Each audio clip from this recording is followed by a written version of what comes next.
Bonjour à toutes et bonjour à tous et bienvenue dans le 8e épisode de Rassemblement, le podcast consacré aux Avengers de Roger Stern, le scénariste qui a écrit le titre de 1982 à 1987 et lui a offert plusieurs de ses plus belles pages. Je suis Isaac, votre barman, et je suis accompagné dans cette aventure, cette fois-ci non pas par deux, mais par trois spécialistes de l'univers Marvel des années 80.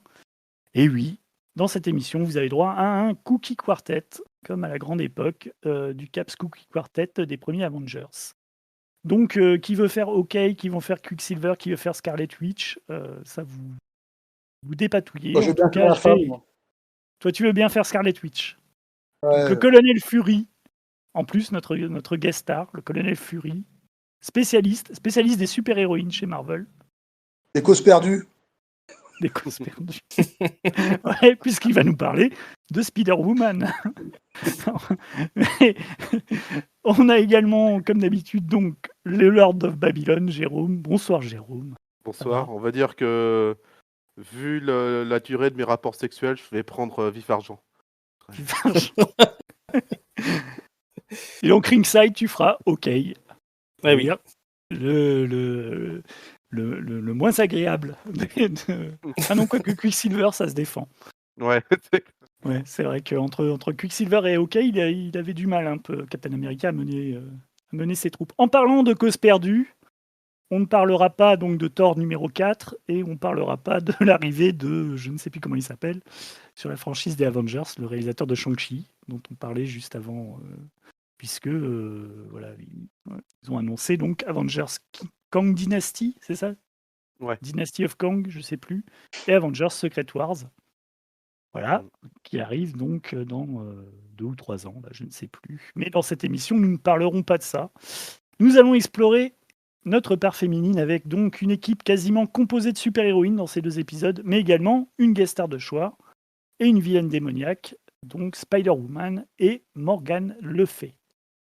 Mais d'abord, comme d'habitude, notre fan numéro 1, donc qui écoute toutes nos émissions, une lettre de notre ami Victor de Latverie, qui a beaucoup aimé la précédente émission, où vous vous souvenez, on avait en guest star David Letterman. Et il nous dit que lui aussi, comme David Letterman, il présente une émission de télévision toutes les semaines sur la première et la seule chaîne de Latverie, Latveria One.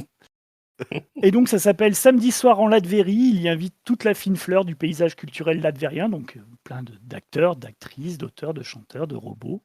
Et il a un groupe mené par son fidèle Boris. Et il nous précise même que le clou de l'émission, c'est bien sûr, donc tous les samedis, l'exécution publique d'opposants politiques. Voilà, qui sont, voilà, c'est le clou de l'émission, et que s'il n'a pas trouvé d'opposants politiques, il tire au sort.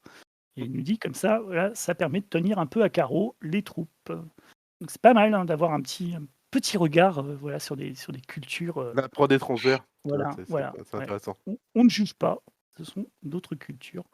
Donc merci Victor, merci on espère que cette émission donc, où tu vas retrouver quelqu'un que tu as croisé au Moyen-Âge, Morgane Le Fay, te fera également plaisir. Ça Puisqu'on ressemble un va peu à parler- Touche pas à mon poste, son concept d'émission.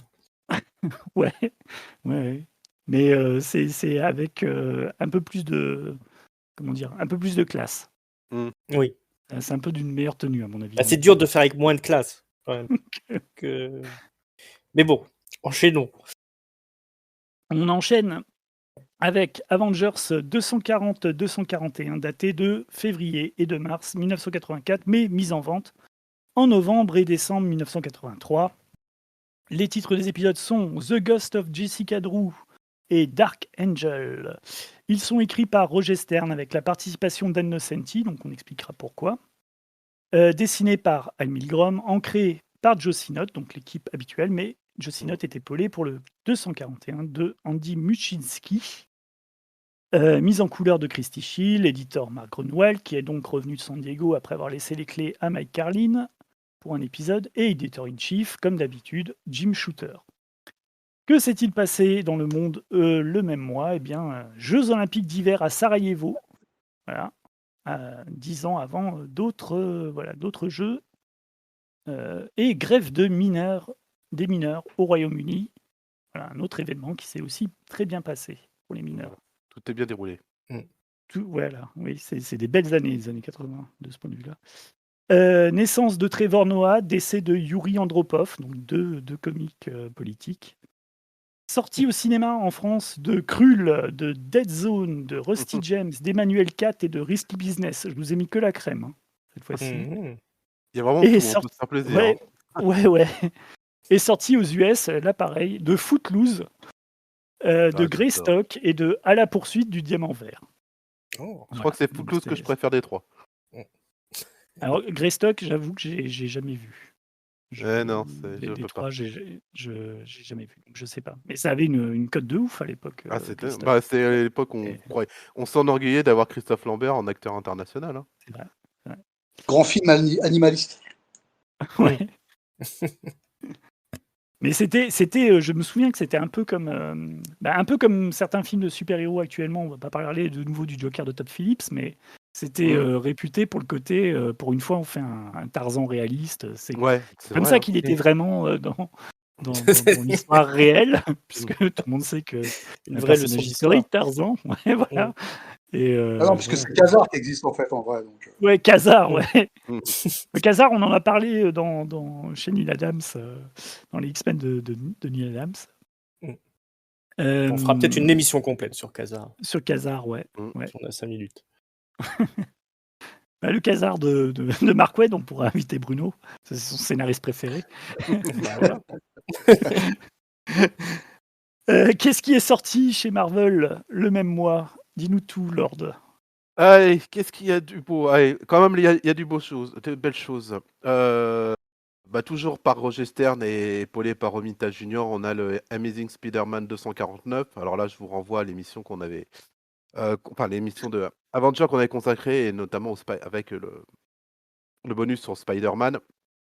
Et là, moi, c'est un de mes épisodes préférés, c'est celui-là qui commence par Peter Parker qui se fait gauler en train de se changer dans l'abri de jardin de Norman Osborn en pleine fête par une super nana qui le reluque complètement. Et qui continue par Norman qui reçoit une lettre d'un maître chanteur. Et il se retrouve dans une pièce avec plein d'autres mecs qui se font tous, fait avoir par un maître chanteur qui n'est autre que le super bouffon. Et dans la pièce, il y a aussi Jameson. hein. Et le super bouffon leur dit voilà, vous me donnez de la thune ou sinon je révèle ça à tout le monde. Et s'ensuit une énorme baston où à la fin, Spider-Man va se faire sauver par le caïd. Et la suite dans le 250, mais le 249, c'est quand même un de mes épisodes vraiment préférés, je l'ai adoré. On continue avec Alors, Marvel Graphic numéro 18. C'est Super Boxer. Écrit par John Byrne, dessiné par Owen Wilson. Je ne connaissais pas. Franchement, je vais vous le dire, je ne connaissais pas du tout. Je l'ai lu pour l'occasion. Et c'est pas mal du tout. Je ne connaissais pas. C'est sorti chez nous dans les top BD. En gros, si vous kiffez Rollerball, c'est dans la même veine, sauf que c'est avec des boxeurs et c'est Rollerball et Rocky. C'est vraiment pas mal. Et ce qui est intéressant, c'est qu'il y a une narration assez originale qu'on n'a pas vraiment vue chez John Byrne, avec une narration où il prend le spectateur à témoin dans quasiment la moitié du récit. Et c'est assez intéressant. Toujours avec John Byrne. Un très grand Ron Wilson. Le dessin, c'est vrai, j'oublie. Je pense que c'est un projet que Ron Wilson a amené et qu'il a dû demander à John Byrne de l'écrire, mais tu sens bien que c'est vraiment Wilson qui le porte, le truc. Bruno, t'es un gros fan aussi de cet album. Ouais, ça tue.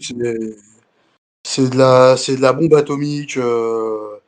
Pour moi, c'est le combat des petits contre les puissants, résumé autour d'un combat de boxe dans le futur. C'est une tuerie absolue. Et effectivement, c'est Ron Wilson qui avait apporté le projet à Byrne parce qu'il ne se sentait pas capable de l'écrire. Et Byrne, en fait, kiffait bien Wilson et du coup, lui a écrit. Ils ont écrit ensemble l'histoire. Et ouais, ça tue, franchement. Mm. C'est une super histoire. C'est complètement aux antipodes en fait d'un truc de super-héros. Mais, c'est Et en- hyper, hyper classe. Ça tue. Non, franchement, c'est à lire absolument, quoi. C'est aux antipodes et en même temps, quand tu vois certains futurs alternatifs ou cauchemardesques du monde Oui, ouais. Marvel, tu as l'impression tu le retrouves là-dedans, quoi. C'est ça qui Mm. est vraiment pas mal. Ouais, c'est génial. Si vous voulez le lire, il a jamais été réédité, mais vous retrouvez les vieux top BD et je crois que c'est le numéro 5 ou le numéro 6. En tout cas, voilà, pour moi, belle Et pour la découverte.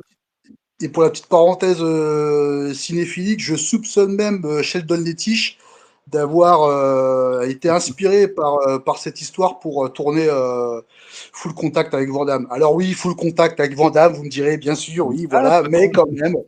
Et il y a quelques passages en fait qui sont tirés dans le film directement de Super Boxer, quoi. Donc Avec la c'est à nana, voir. normalement, non? Exactement, il y a Ouais. ça. Il y a un passage en fait à un moment donné où il y a une espèce de punchline qui sort avec à son entraîneur et que tu as à peu près la même chose dans Super Boxer. Franchement, c'est hyper chouette. C'est vraiment très très bien. Ouais. C'est une Voilà. Et tentative de Marvel de faire de la SF pure. ouais. Et pour le coup, c'est vachement réussi. C'est dommage qu'ils aient pas réitéré derrière. Ouais. Ouais, moi je pensais qu'il y avait carrément une suite qui était prévue, parce que moi j'ai attendu ça pendant des années. J'avais adoré moi le top BD Super Boxer. Ce que j'ai trouvé aussi en le lisant, c'est je me dis c'est marrant parce que ce monde, on croirait Apocalypse aussi. Ça fait Ouais, vraiment très penser ouais. Il y a un peu le côté ce qu'il fera avec Armageddon ouais. et Ouais. Bon, bah, pour terminer avec John Byrne aussi, ce mois-ci, Division Alpha numéro 6, où là, il se concentre sur les jumeaux Vega et Aurora. C'est ce fameux épisode où, par des sous-entendus, on comprend que Vega est gay. Et avec ce personnage qui, en fait, dès que tu touches, les gens meurent et tout. Enfin, moi, j'aime bien. C'est aussi Aurora qui reprend son ancienne et sa nouvelle personnalité. Enfin, voilà. Il est passionnant. Après, John Byrne, encore un autre scénariste dessinateur, c'est Walter Simonson. C'est pour le Thor 341 qui signe le retour sur Terre de Thor et sa nouvelle identité secrète, Odinson, je crois, ou un truc comme ça. Et avec une guest star dans l'épisode, puisqu'on voit Clark Kent directement, puisque c'est dans cet épisode, en fait, Thor demande à Nick Fury justement d'avoir une nouvelle identité secrète, et il le conseille donc avec des nouveaux vêtements, une natte et tout ça, on va garder le côté balèze, et on va dire, tiens, mets des lunettes, ça marche super bien. Et Clark Kent regarde, fait, oh, qui c'est ce bel inconnu et c'est super. Non, c'est Il vraiment me pas fait mal. penser à quelqu'un, mais je vois pas Il me qui. fait penser à quelqu'un. Ouais. Et voilà, très, très belles lunettes, monsieur. Ouais, non, super chouette. Voilà, c'est le grand récit de Thor. Je pense qu'on va pas tarder à y revenir. Et enfin, on termine aussi avec un putain d'excellent récit. C'est écrit, dessiné par Frank Miller. C'est The Electra Saga, numéro 1, mini-série sur Electra. Et ouais, il n'y a rien à Bah, dire. Moi, je trouve ça super Ele- aussi. Electra Et Saga, en fait, c'était le redécoupage ouais, des épisodes de Miller mis mais il dans avait rajouté. l'ordre chronologique. Et il avait rajouté Voilà, quelques planches, je crois. il Mais me semble hein, qu'il avait. ouais, c'était. Attends, peut-être pas quelques planches, mais en tout cas, la façon dont l'ordre était l'ordre des pages était réalisé, c'était fait de façon vraiment chronologique. Donc, ce qui est un peu bizarre, c'est que tu as les styles graphiques de Frank Miller et de Klaus Johnson du tandem qui évoluent en fait au gré des pages suivant Mmh. l'épisode dans lequel Mmh. on a, Et on a il me été semblait qu'il y avait pioché. des ouais et il me semblait qu'il y avait des trucs en plus, mais tu me diras, ça fait assez longtemps que je l'avais lu celui-ci, mais ouais, il me Alors semblait moi, qu'il y avait quand même de tête, je Il me semble dirais que que... l'intro était pas. Mais il a peut-être remis C'était la nouvelle, petite... mais. Mais je crois que l'intro, je me demande si c'est pas la petite histoire de Bizarre Adventure quand elle va sur l'île avec le nazi.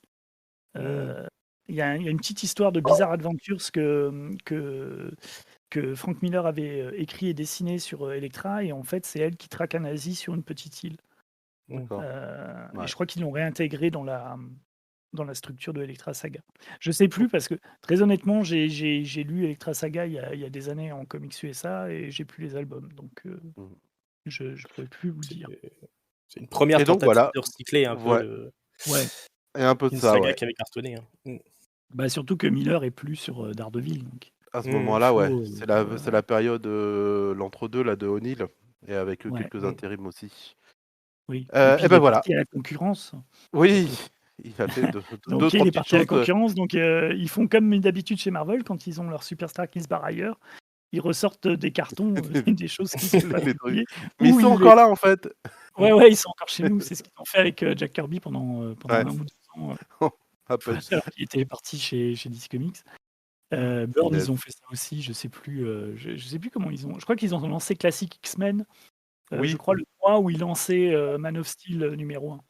Mm. Donc ils sont toujours chez Après. nous. Ne vous inquiétez pas. Mais c'est une preuve d'amour. C'est pour dire, tu vois, tu nous manques tellement que. La maison des idées et de l'amour. Et de l'amour, voilà. Euh, Enfin voilà pour ce mois-ci chez Marvel. Et chez DC. Eh ben, chez DC, on a deux numéros de 2 séries différentes qui sont complètement reliés par un petit détail, mais qui est très important, notamment pour les fans de Batman, puisque c'est Batman 368 et New Teen Titans 39. Donc dans New Teen Titans 39, Dick Grayson abandonne le rôle de Robin. Donc Marv Wolfman et George Pérez nous montrent Dick Grayson quitter le costume de Robin. Et dans Batman 368, il l'offre à Jason Todd, qui devient Robin pour la première fois.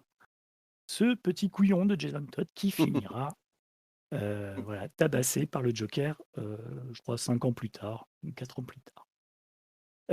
Saga of the Swamp Thing 21, c'est un numéro que je pense Bruno adore parce qu'il adore Alan Moore. Donc c'est Leçon d'anatomie de Alan Moore et Steve Bissett. C'est le début du run d'Alan Moore. Après le numéro 20 qui était une conclusion de ce qu'avait fait Martin Pasco juste avant. Donc c'est vraiment les débuts d'Alan Moore chez DC Comics. On en parlait la dernière fois. C'est là-dessus qu'ils vont creuser pour trouver plein d'idées qui vont les alimenter pendant 30 ans. All-Star Squadron 31, puisqu'on n'en a pas parlé la dernière fois, donc All-Star Squadron 31, c'est le début d'une saga qui se passe sur Terre X, qui est vachement bien, où on découvre donc que les combattants de la liberté, donc les Freedom Fighters, l'équipe de héros qui est composée donc de Uncle Sam, Phantom Lady, Human Bomb, Black Condor et j'en passe. En fait, donc, ce sont des héros qui appartenaient à la firme Quality Comics, qui ont été rachetés par DC Comics. Ils étaient donc sur une terre qui s'appelait la Terre X. X, pourquoi? Parce que la croix gammée, c'était une terre où les nazis avaient gagné la Seconde Guerre mondiale.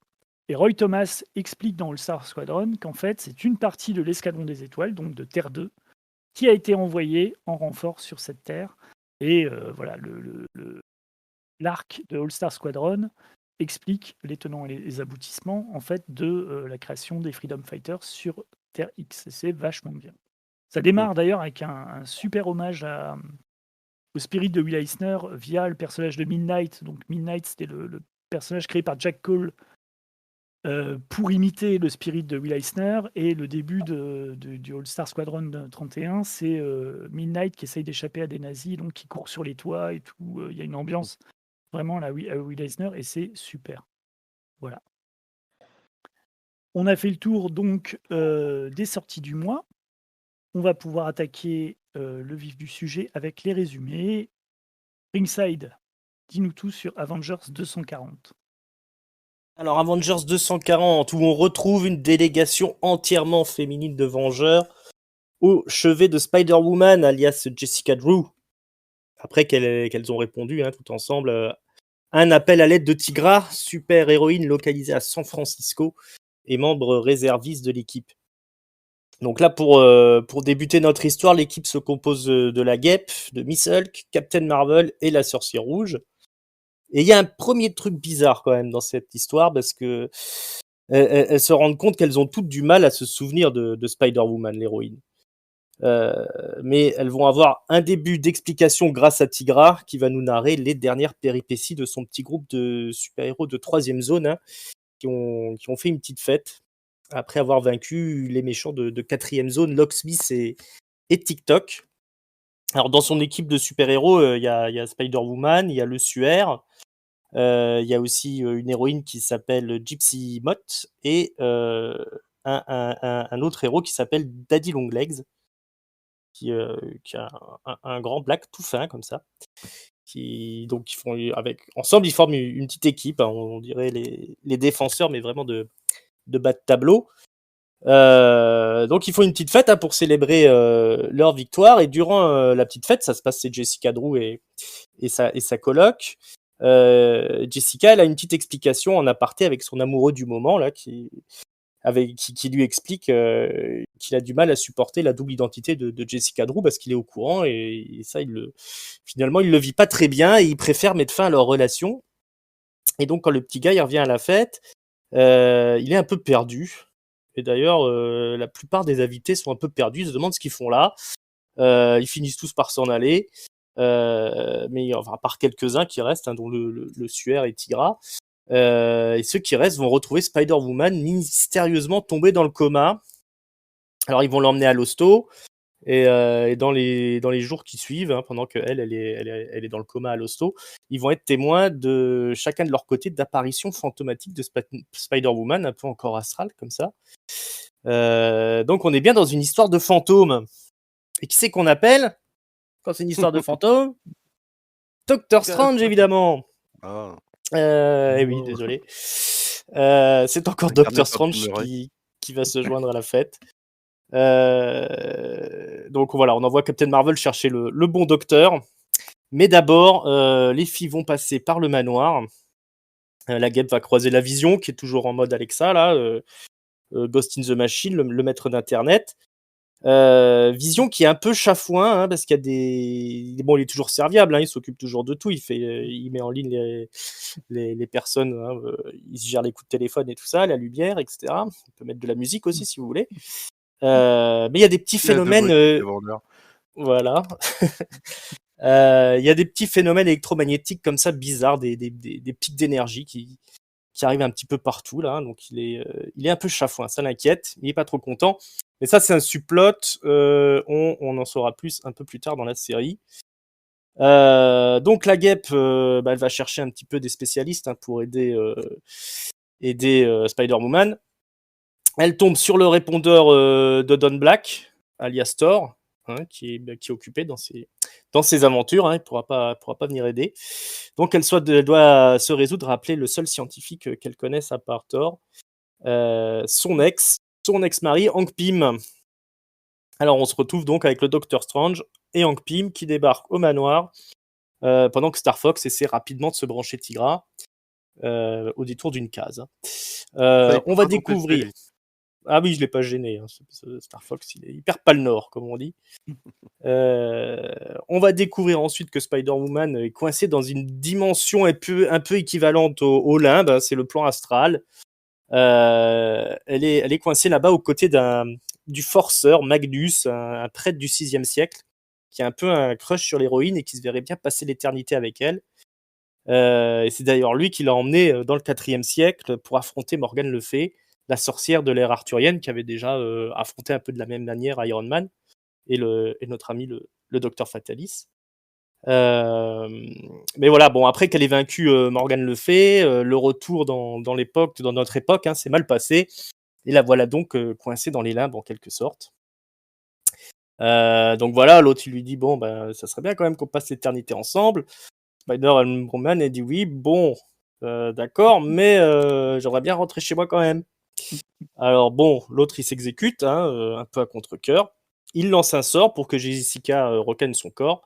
Mais évidemment, ça ne marche pas, puisque dans les dernières pages de cet épisode, Morgane Le Fay, qui était cachée dans le plan astral également, en attendant son heure, a interféré sur le sort en neutralisant le prêtre Magnus. Et on se retrouve avec une Spider-Woman coincée à mi-chemin de son corps. Morgane Le Fay explique qu'elle compte bien réintégrer, elle, la réalité, en volant du coup, le corps de Spider-Woman. Et c'est sur ce climax que se termine l'épisode. Et après, on va passer au 241. Je crois que c'est Jérôme qui s'occupe du résumé. Ouais, dans le 241, alors c'est le branle-bas de combat dans l'hôpital. T'as les Vengeurs qui foncent directement dans la chambre de Jessica Drew. Et là, ils voient la chambre complètement barrée. Ils arrivent quand même à rentrer dedans. Et Morgan le fait, leur apparaît. On a Spider-Woman enfin, le corps astral de Spider-Woman complètement noir. Morgan le fait, donc, qui apparaît et qui leur fait, pour le coup, un petit résumé. Hein. C'est bien pratique si t'as jamais lu t'as pas lu l'épisode précédent, t'as droit à tout au résumé de Morgan le fait. Et elle en profite pour leur montrer tous ses pouvoirs. Et du coup, ça se commence à se bastonner dans la chambre d'hôpital. Au passage, ça doit être une énorme chambre, hein, parce que avec tout le monde Mm. qu'il y a et puis avec toute la baston qui se fait, ils ont quand même de la place, Les, ils hôp- se servent pas, ils se font pas trop mal, hein, tu vois, c'est pas mal. les hôpitaux avaient des moyens à l'époque. Ah bah c'est ça, c'est avant qu'on casse tout. Mm. Sur ce, on a le Suaire qui arrive quand même avec son pouvoir à faire entrer la sorcière rouge, Miss Hulk et Star Fox dans la dimension astrale. De l'autre côté, sur la Terre, on a le Docteur Strange qui essaie de lutter pour garder le corps astral de Spider-Man. Et Pym et la Guêpe, eux, ils surveillent le corps de Jessica Drew parce que avec tout ça, le corps physique, lui, il va peut-être clamser. Et c'est sur ce suspense qu'on a un petit intermède au manoir des Vengeurs avec Captain America, là, qui débarque tout tranquille, un peu pour venir faire coucou, comment ça va les copains et tout ça. Il tombe sur Œil de Faucon, qui, voilà, tranquille. Et puis sur Vision, qui quand même le trouve un peu bizarre, hein, toujours chafouin. Et là, un saut d'énergie, hein, il y a les ordinateurs qui pètent quand même un peu partout. Vision continue d'enquêter, il dit quand même que c'est pas la première fois que ça arrive. Ça commence à l'inquiéter, et ben il peut s'inquiéter, hein, parce que la réponse à tout ça, ça va quand même être assez... avoir quelques petites conséquences sur l'univers Marvel. On revient à San Francisco, toujours avec la baston avec Morgan Le Fay qui commence à dominer bien les Vengeurs, hein, au propre comme au figuré, puisque elle fait dans le monde astral, elle fait, je sais pas, 15 mètres de haut et elle leur fout un peu la misère. Strange, il arrive quand même à libérer la forme astrale de Jessica, qui revient dans le monde astral. Elle retrouve avec Magnus qui lui se réveille après le premier assaut, et là il en profite pour lui parler de son passé, à savoir qu'il a été l'amant aussi de Morgane, qu'elle lui a piqué quand même les pouvoirs, que c'est à cause d'elle qu'il est dans cet état et tout ça. En même temps, il déclare son amour à Jessica, que c'est pour ça que je te voulais ici et tout ça. Et puis bon, je sais que j'ai commis une grosse connerie. Du coup, il se sacrifie pour ressusciter Jessica Drew. Elle arrive à se réveiller, à revenir dans son corps. Du coup, le lien est rompu et Morgan Le Fay perd tous ses pouvoirs. Les Vengeurs en profitent pour attaquer. Strange la cloisonne dans le monde astral et ils sortent tous pour faire un peu la fête puisque Jessica Drew est ressuscitée. Elle revient dans le monde Marvel, sauf que elle n'a plus ses pouvoirs. Elle est une femme, tout ce qu'il y a de plus normal, entre guillemets. Voilà, tout est bien qui finit bien. Et oui, tout est bien qui finit bien, sauf pour donc Spider-Woman qui n'a plus de super pouvoir. Oui. On peut dire que c'est des épisodes quand même super bavards. Moi, j'ai trouvé par rapport à. J'ai trouvé que c'était beaucoup plus effectivement beaucoup plus dialogué qu'habituellement chez Stern. Il a énormément à raconter. Alors, ne serait-ce que les résumés des derniers épisodes de Spider-Woman, puisque tout ce qui est la fête à San Francisco, le passage dans le coma, ça c'était le numéro 50 de Spider-Man, qui était la fin de la série. Et voilà, il essaye un peu de démêler tous les fils d'intrigue qui ont poussé Spider-Woman à finir dans ses limbes, à demander également à ce que la Terre entière oublie son existence. Voilà, c'était pas la première fois avec One More Day, Spider-Man One More Day, qu'un super-héros jouait l'amnésie complète de la planète. Il y avait déjà Spider-Woman numéro 50. Et puis, ouais, c'est assez bavard. On a l'impression qu'il pensait avoir plus de temps, plus de place un peu pour développer son intrigue, et que finalement il a eu que 2 épisodes parce que l'affrontement est quand même assez très classique, parce que c'est vraiment on se bat à coups de poing contre des démons et contre toutes les projections qu'envoie Morgan Le Fay. Il n'y a pas vraiment d'utilisation maligne des super pouvoirs comme on est habitué chez Roger Stern. Et ça se finit vraiment en 2 pages, c'est plié, quoi. Elle réintègre le corps, ça coupe le lien avec Morgan, et puis voilà, Morgan est enfermé. J'ai trouvé que c'était un épisode qui était moins bien bricolé qu'à l'habitude chez Roger Stern, notamment dans l'utilisation des pouvoirs, dans les péripéties. Totalement, et comme tu dis, ouais, c'est très diagonalé et en plus c'est très, d'habitude il entrecoupe, souvent ces épisodes où on sait qu'on va et puis Mmh. avec il entrecoupe beaucoup de péripéties, beaucoup de moments différents avec une manière de faire couler ça, super naturel, hein, où on passe d'un personnage à un autre, d'une intrigue à un moment à, Miss-Hulk qui va voir son nouvel appart, des choses comme ça de manière super lisse. Là, on est quasiment que sur la même action, à part, un intermède ou 2 dans le manoir des Vengeurs, qui sont très, en plus artificiels, hein. On sent que ça prépare un peu Ouais. le Secret War, à venir, quoi. Et ouais, et comme tu dis, sur la baston, tu sens que limite, il y aurait eu un 3e épisode, tu sens qu'il aurait vachement plus développé ce moment-là, où on aurait la partie du combat entre Morgan et puis les personnes les Avengers qui sont dans le monde astral, l'autre partie avec, Hank Pym et Janet qui essaient de, faire tenir en vie le corps de Jessica Drew, et puis l'autre partie avec Strange, un peu un truc plus développé. Et là, c'est vrai que c'est ultra Mmh. condensé, et ce qui fait que c'est, ouais, bavard, et bah, tu as beaucoup, mais là, c'est vrai que ça fonctionne beaucoup moins bien, dans ouais, le côté lisible du truc, quoi. Peut-être pas lisible en tout cas, mais, le côté naturel de la chose. Ouais. Moi, j'ai trouvé aussi que les Avengers faisaient vraiment guest star dans leur propre série, en fait. Mmh. Mmh. Ils ont, il n'y a pas vraiment, il y a pas vraiment l'idée de vraiment personnaliser tous les héros de la même manière qu'il y avait dans les épisodes qu'on avait précédemment, que ce soit les épisodes avec en guest star Spider-Man où en Mmh. fait chaque personnage a son petit moment où il Mmh. utilise ses pouvoirs, où il a une réflexion ou quelque chose. J'ai pas retrouvé ça en fait Tu l'as très peu, ouais. dans ces 2 épisodes. Qu'est-ce que tu en penses Ouais. toi, Ringside? Ouais, bah, je trouve aussi que le dosage, il est moins bien fait que dans les épisodes précédents. Voilà, généralement, effectivement, comme vous l'avez dit, hein, il y a un moment flashback, on va dire, un moment plusieurs moments même où on va explorer différents subplots, des passages où on va être un peu dans la tête des héros, etc. Là, on a vraiment pas tout ça. Du moins, c'est vraiment là, il y a une plus grosse place qui est donnée au résumé des épisodes précédents, aux choses qui viennent pas de la série, beaucoup de Spider-Woman du fait. Comme tu le disais, effectivement, on a un peu les Vengeurs qui sont les guest stars de leur propre numéro. Et le dosage aussi entre l'action et le déroulé final, je trouve aussi que le dosage est pas très bien fait. Je me retrouve un petit peu dans la même position que quand on avait eu l'épisode de Doctor Strange. Ouais. Aussi où on avait une grosse baston c'était qu'une grosse baston au final l'épisode avec peu de développement des subplots et puis un peu des personnalités des héros, un peu de savoir un peu ce qu'ils ont dans la tête pendant que l'action se passe.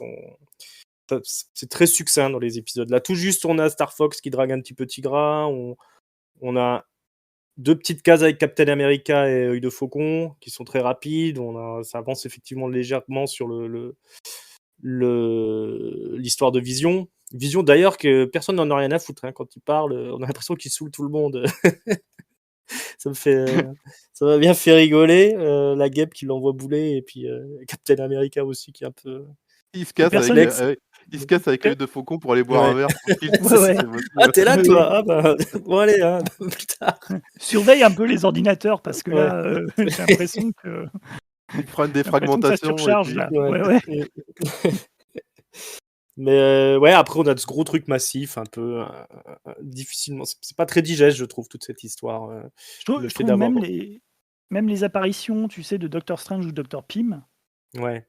finalement, ils sont pas très mémorables, quoi. Alors que Ouais. il y avait quand même Mm. quelque chose à faire entre Pym et Strange, et puis même le retour de Pym, c'est la première fois qu'on le Mm. voit c'est ça. Ouais. depuis la rupture avec Janet, et C'est très Ouais, on décevant a le un petit truc. retrouvaille. c'est Mm. bizarroïde. Ouais. Ouais, Ouais, il c'est y a un petit c'est assez Il y a truc. quelque chose décevant, hein. d'amorcé, mais Mm. qui est pas Mm. fini en fait avec Ouais, ouais. ce retour de Pym. Mm. Puis Euh, Strange, on l'avait vu 2 épisodes avant, donc oui, ouais, ouais. c'est J'ai bon aussi. l'impression que c'était pas ce qui était prévu en fait. Ces Mm. 2 épisodes, ils sont un peu tombés comme un cheveu sur la soupe. Alors est-ce qu'il avait prévu de faire des épisodes en 3 parties, et du coup il y a eu cet épisode un peu foutraque là précédemment avec Ouais, peut-être ça qui a joué, hein. Mm. du assistant Eddie Vermont où on a David Letterman. Puis si t'as le qui- Secret Wars derrière, ouais, ça va peut-être. Ouais, il est un peu en Mmh, sandwich penser avoir entre un peu deux plus de temps. intrigues. Ouais. Et, Mmh. ouais. Bah, Euh, en fait, ce qui se passe sur ces deux épisodes-là, c'est que et pourquoi en fait on a Nosanti qui accompagne en fait Stern au script, c'est que Greenwald, donc qui est l'éditeur sur Avengers, était aussi l'éditeur des derniers épisodes de Spider-Woman. Et en gros, en fait, c'est lui qui place Nosanti sur les derniers épisodes, en arguant le fait que ce serait pas mal qu'une nana en fait écrive la série d'une super-héroïne, et il lui demande en fait de tuer le personnage. Et en fait, ce qui se passe, c'est qu'il y a pas mal malgré que la série Spider-Woman soit complètement aux fraises en fait dans les derniers numéros et soit en totale perte de vitesse en termes de vente, ça déplaît à certains lecteurs. Et Gruenwald, en fait, il a une espèce de remords et il demande à Stern de ressusciter Spider-Woman. Mhm. Donc en gros, je comprends quand vous parlez effectivement de l'aspect où les Vengeurs sont complètement déconnectés en fait de l'histoire. Parce que bah ouais, c'est le cas. Du coup, les ambitions en fait de Stern sur ces deux épisodes, c'est uniquement en fait de faire revivre Spider-Woman. Et à tel point Mm. en fait que même tu vois le personnage de Magnus, qui lui Ouais. apparaît dans la propre série de Spider-Woman, en fait n'a plus rien à voir avec le personnage dans les premiers épisodes de la série Spider-Woman. Mm. Donc il y a un truc un peu comme ça qui est un peu bizarre. Tu sens le truc, là c'est totalement une commande éditoriale quoi. Ouais. C'est pas Ouais. du tout un truc, je pense, profondément voulu par Stern, quoi. Ouais. C'est ce qui explique aussi que peut-être l'aspect le plus intéressant en fait de ces deux épisodes, c'est que, et ça m'a sauté aux yeux en le relisant, c'est qu'on a déjà une amorce de ce qui va devenir les Vengeurs de la côte ouest. Mmh. Puisque tu as les Vengeurs qui passent Mm. de New York à San Francisco pour aller sauver Jessica Drew. Et dans le casting, on a quand même le Suaire qui fera une apparition dans la mini-série. Et je pense que Stern avait peut-être dans l'idée de le faire intégrer le groupe si Stern avait écrit la série, mais c'est Englehart qui l'a écrite. Il y a Tigra. Voilà, il y a comment on a déjà on a une petite apparition de Œil de Faucon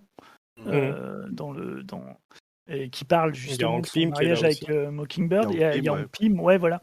Il y a un peu des Voilà. figures voilà, qui vont faire partie c'est un peu la première amorce de Mmh. l'équipe des Vengeurs de la Côte Ouest qui vont découler directement de la prise de contrôle de Vision, qui lui est en plein pétage de plomb dans la sous-intrigue et qui découle complètement de Secret Wars.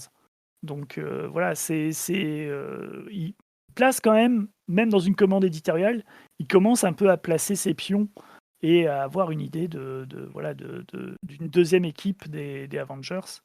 Ça, on y reviendra sur l'épisode sur les Vengeurs de la Côte Ouest quand on fera la mini-série de Stern, mais il avait dans l'idée que les Vengeurs et les Vengeurs de la Côte Ouest étaient beaucoup plus reliés entre eux, c'était un peu la même équipe, plutôt que ce qui s'est passé du fait de la position de Steven Gullart de la mise en place de Steven Gullart en tant que scénariste de la Côte Ouest. Et voilà, il y a, dans les premières années entre les Vengeurs et les Vengeurs de la Côte Ouest, il y a très peu d'interactions entre les deux.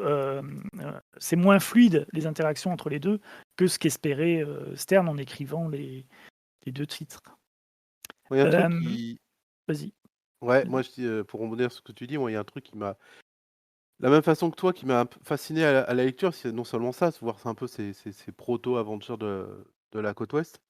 Et moi, il y a quelque chose que je trouve fascinant dans cet épisode-là, enfin dans ces deux épisodes-là, et qu'on retrouve dans d'autres, qu'on voit de temps à autre, c'est ce que disait notre cher colonel Fury, là, le fait que ce soit une commande éditoriale pour faire revenir un personnage.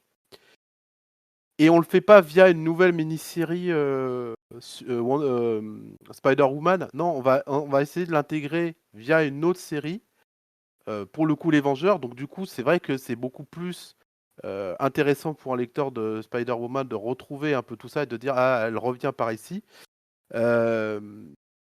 Et du coup, je trouve que ça renforce encore plus l'univers Marvel en tant que univers total où toutes les séries s'interconnectent et où les personnages vont vivre vraiment avec les autres.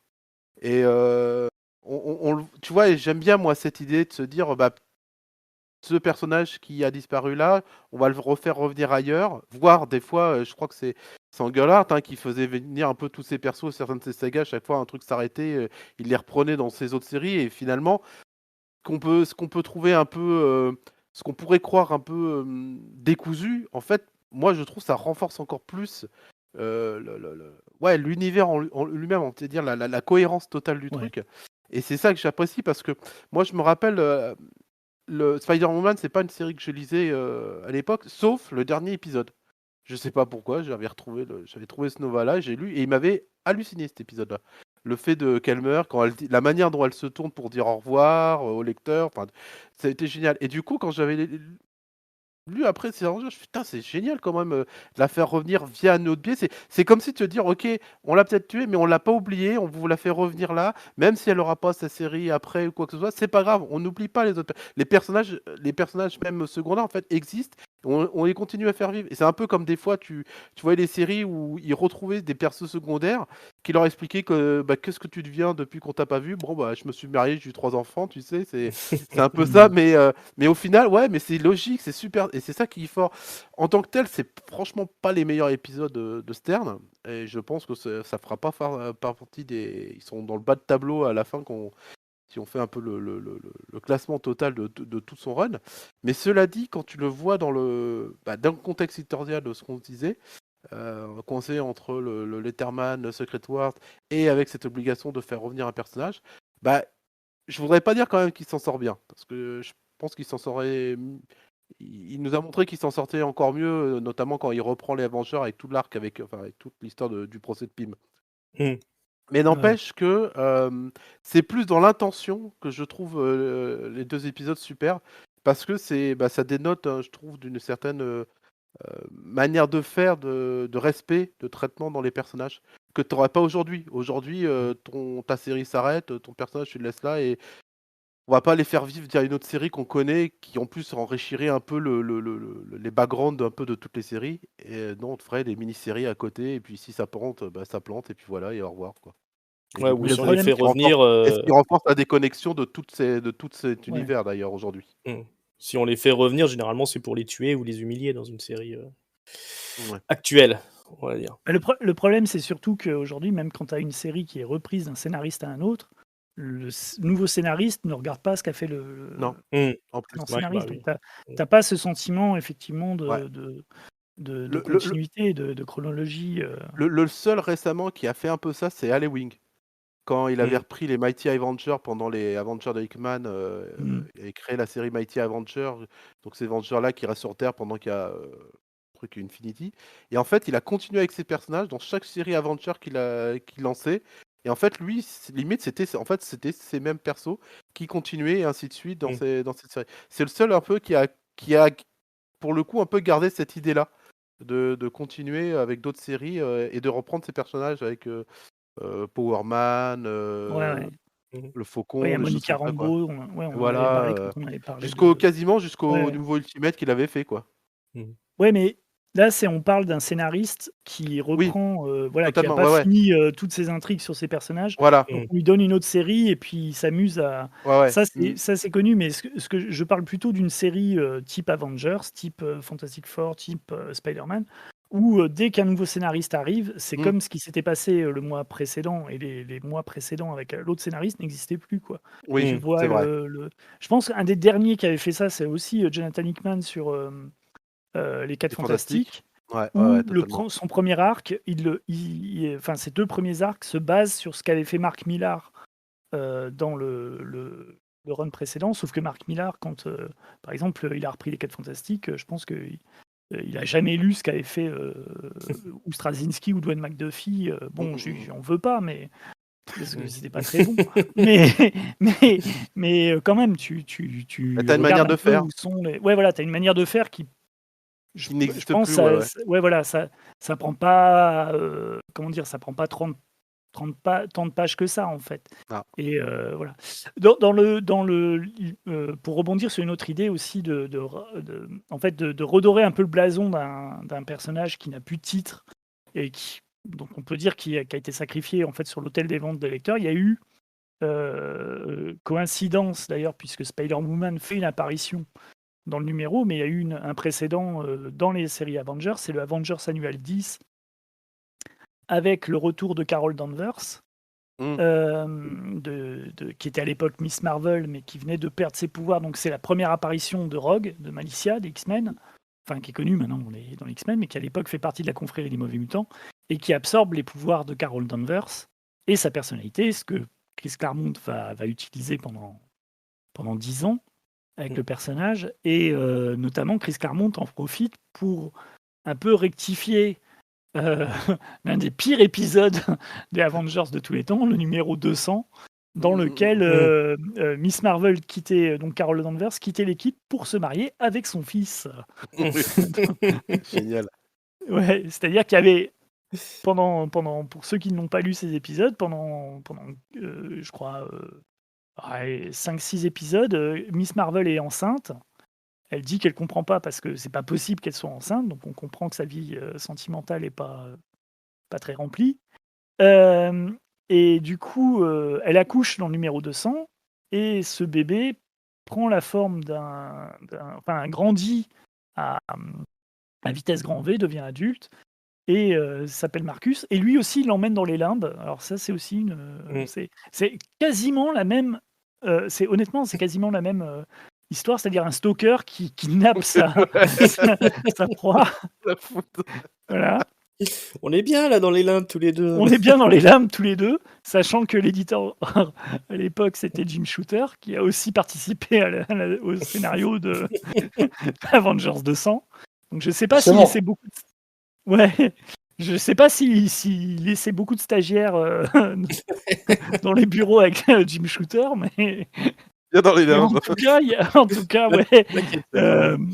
Ouais, mais ce qui est intéressant, c'est que Jessica Drew, je trouve, s'en tire mieux que Miss Marvel, parce que Miss Marvel, elle prend quand même cher dans l'épisode d'Avengers Annual 10. D'ailleurs, il y a une super page où elle s'en prend aux Avengers en disant « Mais vous êtes complètement con de m'avoir laissé partir avec ce type-là. » je crois que c'est Thor qui s'en prend une. On appelle ça des amis. Ouais, on appelle ça des amis. Et celle qui l'épaule, à l'époque, c'est Jessica Drew, c'est Spider-Woman. Et Jessica Drew subit la même avanie quelques années plus tard. Donc, c'est aussi étrange que ce genre de persos qui sont nés, on reviendra après dans la deuxième partie sur la création de Spider-Woman et son importance en fait dans le Marvel Universe des années 70. Mais c'est bizarre quand même comme tous les personnages un peu créés dans les années 70 passent à la trappe arrivés aux années 80. C'est-à-dire Captain Marvel, il vient des années 60, mais on peut dire que son âge d'or, c'est vraiment les années 70, puis c'est vraiment un pur personnage des années 70. Pour le coup, le côté le soldat déprimé qui acquiert une conscience cosmique, c'est vraiment, si c'est pas une représentation du Vietnam, voilà, c'est bien. Et lui, on en a parlé il y a quelques numéros où il meurt du cancer au début des années 80. Nova, Rich Rider, il n'est plus Nova, il est remplacé par une nouvelle Nova qui est le héros de Galactus. Comme Captain Marvel, Monica Rambeau a remplacé Marvel. Spider-Woman, elle va pas tarder à être remplacée par une nouvelle Spider-Woman dans les Secret Wars. Et Miss Marvel, elle va devenir binaire dans les épisodes de Chris Claremont. Je crois d'ailleurs, même au moment où sont publiés les épisodes de Jessica Drew, elle est déjà, elle est déjà binaire dans Binary. Binary. C'est pas une maladie psychologique. Là. Ouais, c'est son nom de code qui est un peu pourrave. Par contre, elle a un super costume. J'aime bien le costume. Puis elle a une chevelure en flamme. C'était assez cool. Et c'est assez bizarre en fait, tous ces personnages qui passent à la trappe. On a parlé il y a quelque temps de la fin de Tomb of Dracula. qui était aussi un comics Marvel très représentatif des années 70. Je ne sais pas si à l'époque Master of Kung Fu est encore en publication, mais ouais, Shang-Chi, c'est pareil. En fait, le début de l'ère shooter, c'est un peu... On fait table rase des... Enfin, on élimine petit à petit les nouveaux venus des années 70 et on revient aux personnages classiques et on... Après, est-ce que c'est Iron pas Fist et Luke Cage aussi. Ouais. ouais, est-ce que c'est pas non plus aussi une des conséquences du fait que là, les héros qui ont été créés dans les 70 l'ont été parce que c'était des courants aussi de cinéma. Donc, tu avais toute la contre-exploitation, l'exploitation, et tous ces courants-là, en fait, disparaissent au cours des années 80, et forcément, les héros deviennent moins aguicheurs moins aguichants et aguicheurs, en fait, pour le public, quoi. Ça peut être aussi une conséquence, tu vois, du fait de voir disparaître ce genre de héros-là. Ouais, toute la vague de héros féminines, bien que She-Hulk, en fait, elle apparaît, je crois, au début des années 80. Mais c'est vrai que tu as comme ça Miss Marvel, Spider-Woman.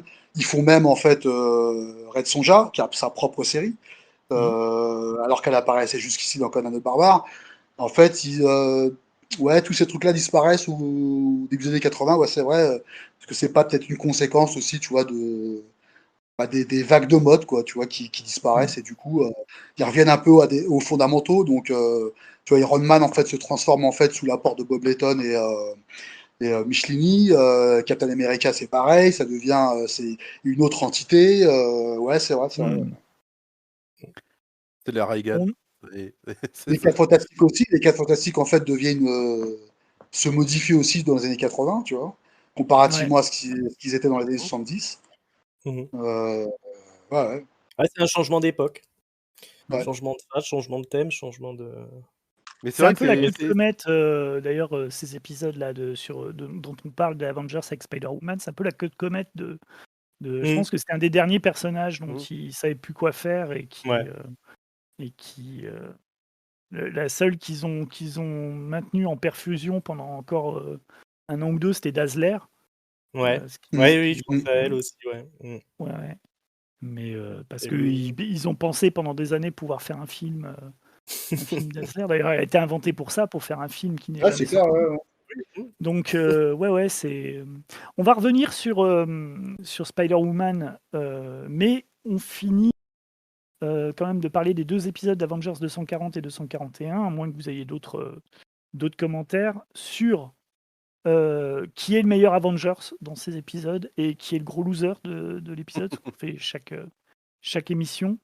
Donc, qui s'en tire le mieux dans cet épisode Ringside? Est-ce que tu as un favori? Je vais donner le point à Tigra qui réapparaît, puis c'est un peu elle qui met tout en branle pour qu'on puisse sauver Jessica Drew, mais sinon il y a pas grand monde qui sort du lot.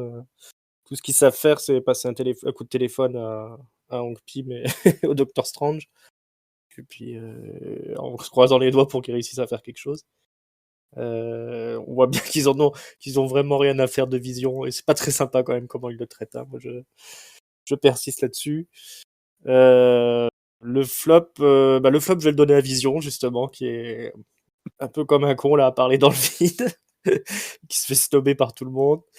Et puis voilà. Écoute, Ouais, c'est déjà petite pas forme mal. pour les Avengers. Petite forme, ouais, non, clairement, on sent que c'est pas.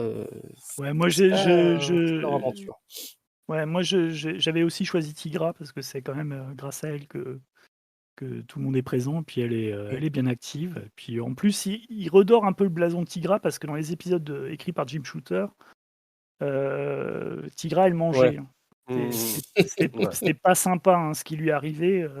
Donc c'était la petite nouvelle de l'équipe, et en fait, elle passe son temps à dire qu'elle n'a pas le niveau, et elle quitte l'équipe parce qu'elle n'a pas le niveau. Ouais. Donc c'est vraiment pas le... On dirait du De Falco.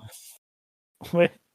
Ouais, c'est pas très sympa ce qu'ils lui ont fait. Elle devient même la servante de l'homme molécule à un moment donné. Enfin, c'est pas sympa. Et en gros loser, moi j'ai mis Star Fox juste parce que c'est Star Fox.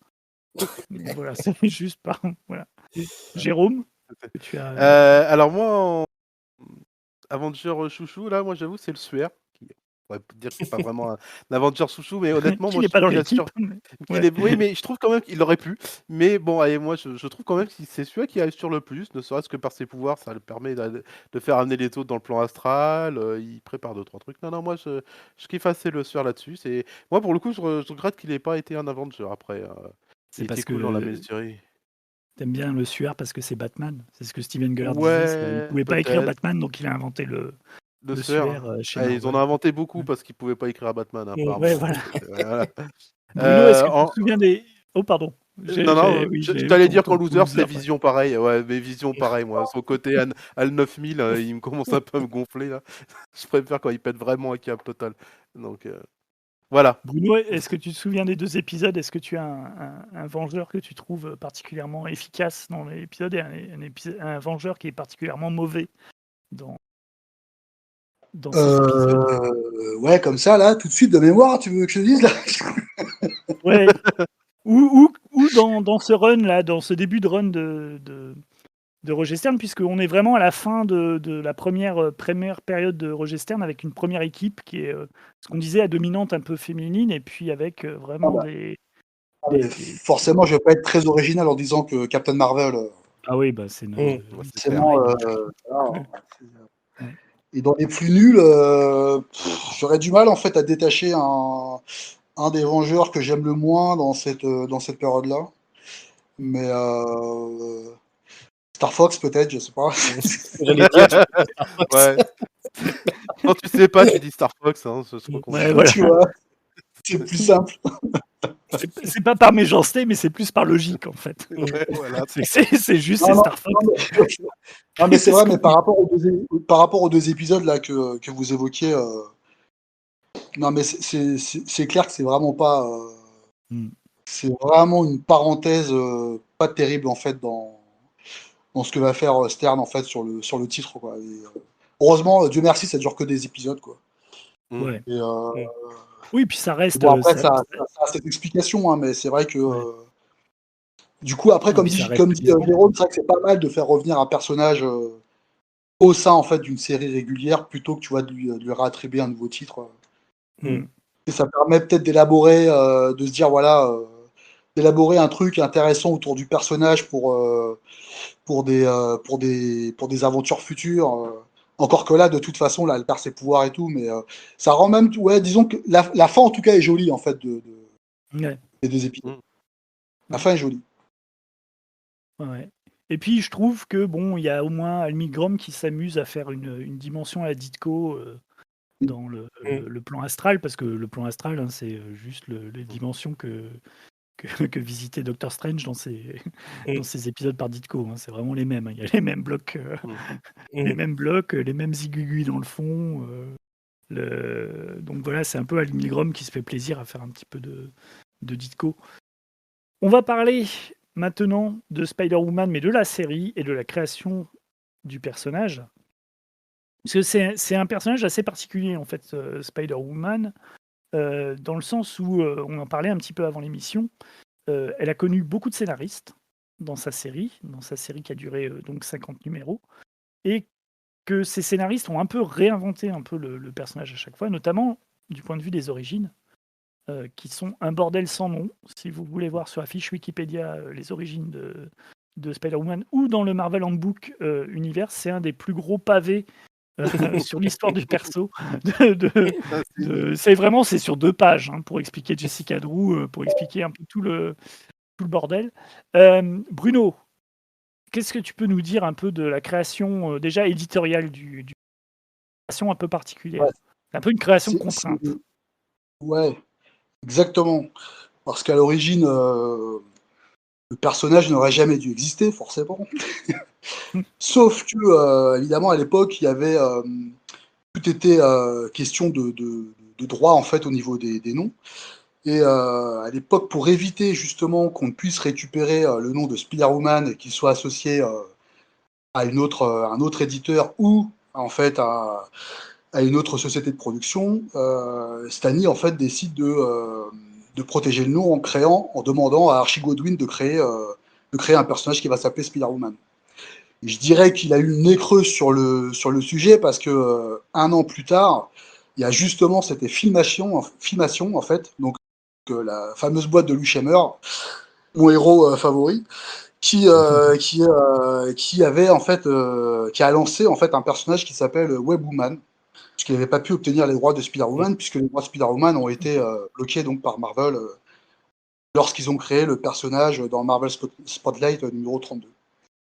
Donc en fait, l'origine même de la création de Spider-Woman, c'est pas du tout une fantaisie d'un scénariste ou d'un éditeur ou d'un dessinateur, c'est juste en fait pour que les droits en fait du nom puissent être conservés par Marvel.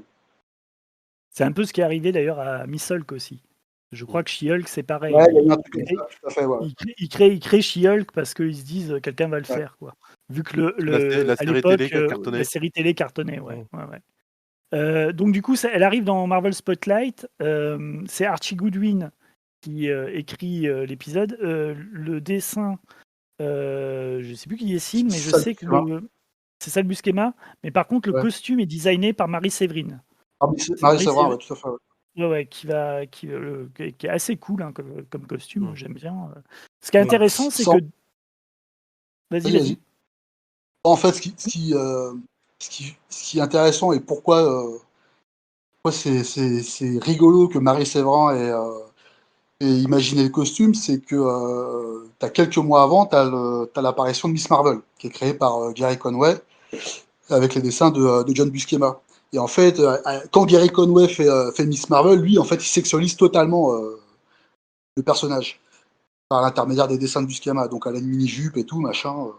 Et le personnage de Spider-Woman, lui, est aux antipodes, en fait, de la sexualisation féminine, tu vois. C'est vrai que le costume est assez chouette.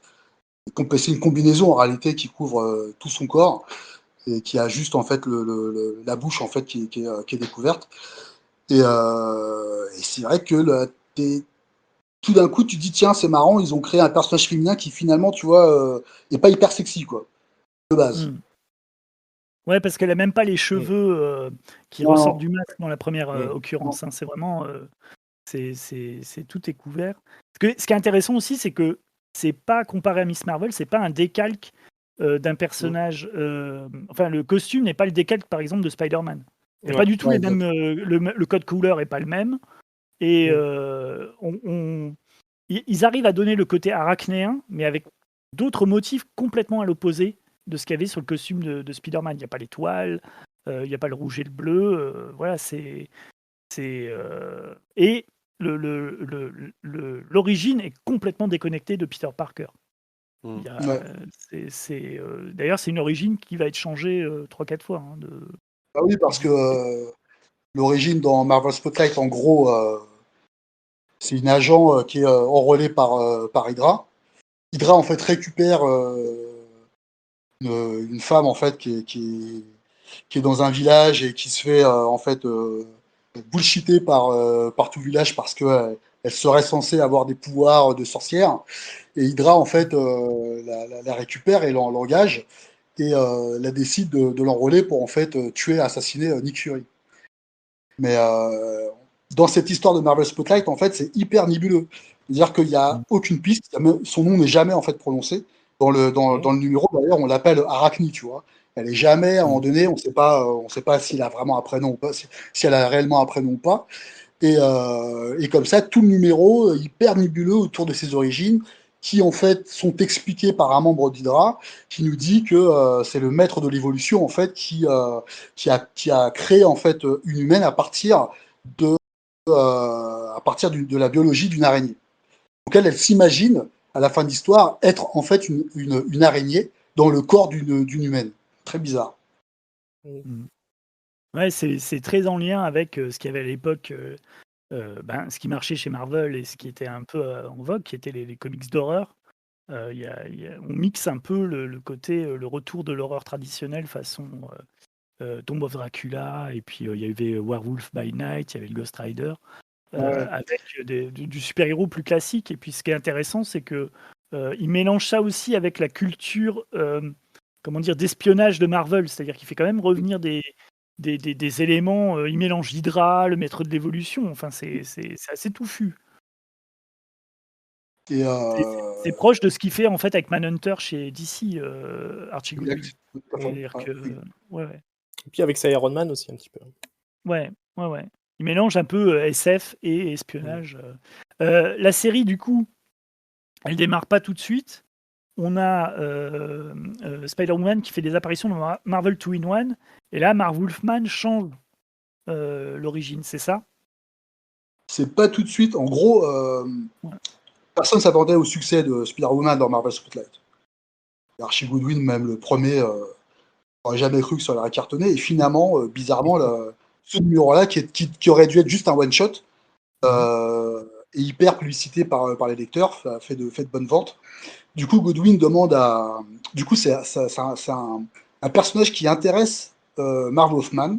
Et Marv Wolfman demande à Archie Goodwin s'il peut l'utiliser dans ses Marvel 2-in-1. Et il va créer comme ça, alors je sais plus le numéro, que c'est du numéro 29 au 33, sur 4 numéros, en fait, dans Marvel 2-in-1, il va intégrer Spider-Woman avec la chose. Et ce qui est bizarre, c'est que ses origines ne sont pas tout de suite, en fait, ne sont pas tout de suite déclinées dans ces histoires. D'ailleurs, le numéro de Marvel 2-in-1 dans lequel Spider-Woman réapparaît fait suite, en fait, à la fin du Marvel Spotlight. Donc elle est récupérée une nouvelle fois par Hydra et on lui lave une nouvelle fois encore le cerveau. Et cette fois-ci, elle se dresse face à Ben Grimm pour le battre. Enfin, il y a toute une histoire encore d'espionnage qui est mélangée. Et puis Marv Wolfman va intégrer en plus après Mordred. Et c'est là qu'il va intégrer toute la mythologie un peu arthurienne. Et de là, on demande à Marv Wolfman est-ce qu'il veut pas faire le titre solo, écrire le titre solo de Spider-Woman, ce qu'il accepte. Et là, en fait, il va effectivement décliner la nouvelle origine de Spider-Woman dans je crois, le deuxième ou troisième numéro. Et là, c'est des savants, hein, c'est ça, c'est des savants qui bossent avec En gros, Hydra. c'est le père de Spider-Woman, qui est ami en fait avec le maître de l'évolution, qui n'est pas encore le maître de l'évolution. C'est deux scientifiques, et en fait, ils se retrouvent en fait dans un endroit qui va être le futur Wandagore. Et en fait, c'est une terre qui est hyper polluée par de l'uranium. Et la fille en fait du professeur qui est avec le maître de l'évolution, avec Wingham, est contaminée en fait d'uranium et elle va mourir. Et le maître de l'évolution, Wingham, en fait, propose en fait au père de Jessica Drew de lui injecter en fait du sang en fait d'araignée pour qu'elle puisse survivre. On ne sait pas par quel moyen, par quelle ellipse, le père en fait disparaît totalement de l'histoire. Wingham devient donc le maître de l'évolution. Il fait évoluer Jessica Drew, qui est donc une humaine en fait, mais qui maintenant va avoir des pouvoir. Et elle reste en fait sur Wandagore, donc va dans l'espace, puisque après du coup le maître de l'évolution va emmener tout Wandagore en fait dans l'espace, et Jessica Drew, elle va rester sur Terre, et c'est là en fait qu'elle va apprendre, qu'elle va chercher son passé, à savoir qui elle était réellement. C'est hyper embrouillé. C'est-à-dire que dans les débuts, on se demande en fait pourquoi Wolfman n'avait pas en fait disséminer, tu vois, tous ces éléments-là dans le Marvel 2-in-1, d'autant qu'en fait, il a 4 numéros en fait pour l'expliquer, mais en fait, il déclame ses origines dans la série Spider-Woman. Et là, on a donc une ambiance qui va être hyper en fait liée au conte populaire et arthurien. Je pense que c'est un peu dû aussi au fait que Wolfman à l'époque, c'était un ancien de DC qui avait pas mal bossé sur les House of Secret et House of Mystery, je crois. Et en fait, il injecte beaucoup en fait de cet univers un peu de magie dans Spider-Woman. Et ce qui en fait donne le change en fait par rapport justement à quelque chose comme Miss Marvel ou She-Hulk, c'est que justement en fait le personnage de Spider-Woman dans ses premiers épisodes évolue totalement dans un paysage dans un univers de magie. Déjà, à l'origine, elle n'est pas aux États-Unis, elle est à Londres. Donc ça confère un peu une ambiance un peu particulière pour la série. Et d'autant que c'est dessiné par Carmine Infantino. Et là, Carmine Infantino ancré par Tony DeZuniga, c'est quelque chose en termes d'ambiance, quoi. Et je trouve vraiment les premiers épisodes de Marv Wolfman et de Infantino vraiment pas mal, même si ça part dans tous les sens dans l'aspect magie, quoi, tu vois. Justement, il va intégrer Morgan Le Fay, il va avoir sa première apparition dans l'univers Marvel, mais c'est assez chouette à lire. Après, c'est bizarre parce que du coup, les auteurs suivants ont complètement cassé ce qui a été fait par Marv Wolfman. Ouais. Même si Greenwald, d'ailleurs c'est le premier travail de Greenwald, quand il prend le Spider-Woman, je sais plus c'est à quel numéro, je crois que c'est vers le 9e numéro, quand il prend la série en main, c'est son premier boulot officiel chez Marvel dans une série régulière. Il va tenter un petit peu, tu vois, de poursuivre ce qu'a fait Marv Wolfman, tout en s'en éloignant au fur et à mesure des numéros. Il reste avec l'avantage, c'est qu'il reste avec Carmine Infantino au dessin, et c'est plutôt pas mal, quoi. Et ensuite, il y a plusieurs scénaristes, dont Michael Fleischer, Michael Fleischer, Jim Mattes. Moi, je me souviens des épisodes de Michael Fleischer parce que c'est là que j'ai découvert Spider-Woman. C'était du coup plus classique parce qu'on se retrouvait vraiment aux États-Unis. Elle avait un copain qui était amoureux de. Alors, je sais plus s'il était amoureux de Spider-Woman et il ne savait pas qu'il était Jessica Drew ou l'inverse. Je crois que lui était amoureux de Spider-Woman et en fait, elle combattait des. Spider-Woman durant la série, quoi. Ouais, et elle combattait des super vilains, genre qui s'appelaient la mouche ou le frelon. Ouais. Voilà, c'était pas Bégonvert. très. Ouais, Bégonvert, ouais. C'était pas très imaginatif. Par contre, par la suite, il y a Chris Claremont qui reprend la série, alors que donc, de ce que j'ai lu, c'est que la série commençait vraiment à être en berne au niveau des ventes. Il y avait un dessin animé en parallèle. J'ai tout à vu fait. quelques extraits qui n'avaient pas duré longtemps, qui a duré 16 épisodes. Donc finalement, ils ont réussi quand même à. Enfin, le coup de poker de Stan Lee a quand même été effectif, puisqu'ils ont réussi à faire une série animée Spider-Woman et à éviter que donc Lou Scheimer fasse sa série animée Spider-Woman et soit obligé de la renommer. La série a rien à voir d'ailleurs avec le perso enfin, la série animée a rien à voir avec le perso de la BD, puisque même les origines sont différentes. Elle se fait piquer par une araignée quand elle est jeune, et elle se transforme genre comme Wonder Woman, comme Linda Carter dans la série télé. Elle tourne sur elle-même pour se transformer. Elle a quand même le il y a même que costume ou c'est différent? Ouais, Hein? le costume est le même. Mais par contre, puis elle a plein de pouvoirs qui apparaissent suivant ce que les scénaristes ont besoin de faire apparaître, genre, elle peut contrôler des araignées. Ouais. Ce qui est marrant, c'est qu'ils arrivent à faire quelque chose au niveau merchandising du personnage, alors que dans le comic book, c'est pas la folie au niveau des ventes, quoi, tu vois. Ouais. C'est un personnage qui intéresse, en fait, tu vois, c'est sur les boîtes de lait, machin et tout, ça a son propre dessin animé. Mais paradoxalement, ça marche pas trop. Et oui, comme tu disais, c'est pour ça qu'ils appellent Claremont pour essayer de redresser la barre, quoi. Qui fait un boulot, moi j'aimais bien. En plus, il a donc Steve Leialoha au dessin, et je trouvais ça vraiment pas mal, moi, quand c'était dans Nova. Je me souviens notamment des épisodes, il y a les X-Men qui font forcément une apparition. Et on découvre la fille du hurleur. On découvre Sirène dedans. Qui va ensuite intégrer les X-Force, je crois que c'était. Qu'on voit en guest star dans les X-Men. Elle apparaît dans les X-Men, elle réapparaît dans les X-Men, puisque c'est... Oui, puisque dans les épisodes de Cockroom, on la voit... ouais, puisque voilà, annoncer qu'elle est la fille, voilà. Dans un épisode où Spider-Woman, d'ailleurs, fait une apparition, et c'est la première apparition de Caliban. Ah ouais, exact. Le mutant tout pourri, là, qui est le stalker de Kitty Pryde, là. Voilà. Ouais, je déteste Caliban. Il y a vraiment un paquet de stalkers dans l'univers Marvel. Oui, bah à l'époque, c'était un peu la mode, visiblement. C'est aussi l'époque où tu as des films comme Body Double, donc je pense que c'était une mode qui était partout aux États-Unis. Les mecs suivaient les mecs chelous suivaient les nanas. Voilà, c'était le sport. Il y avait le footing et il y avait ça.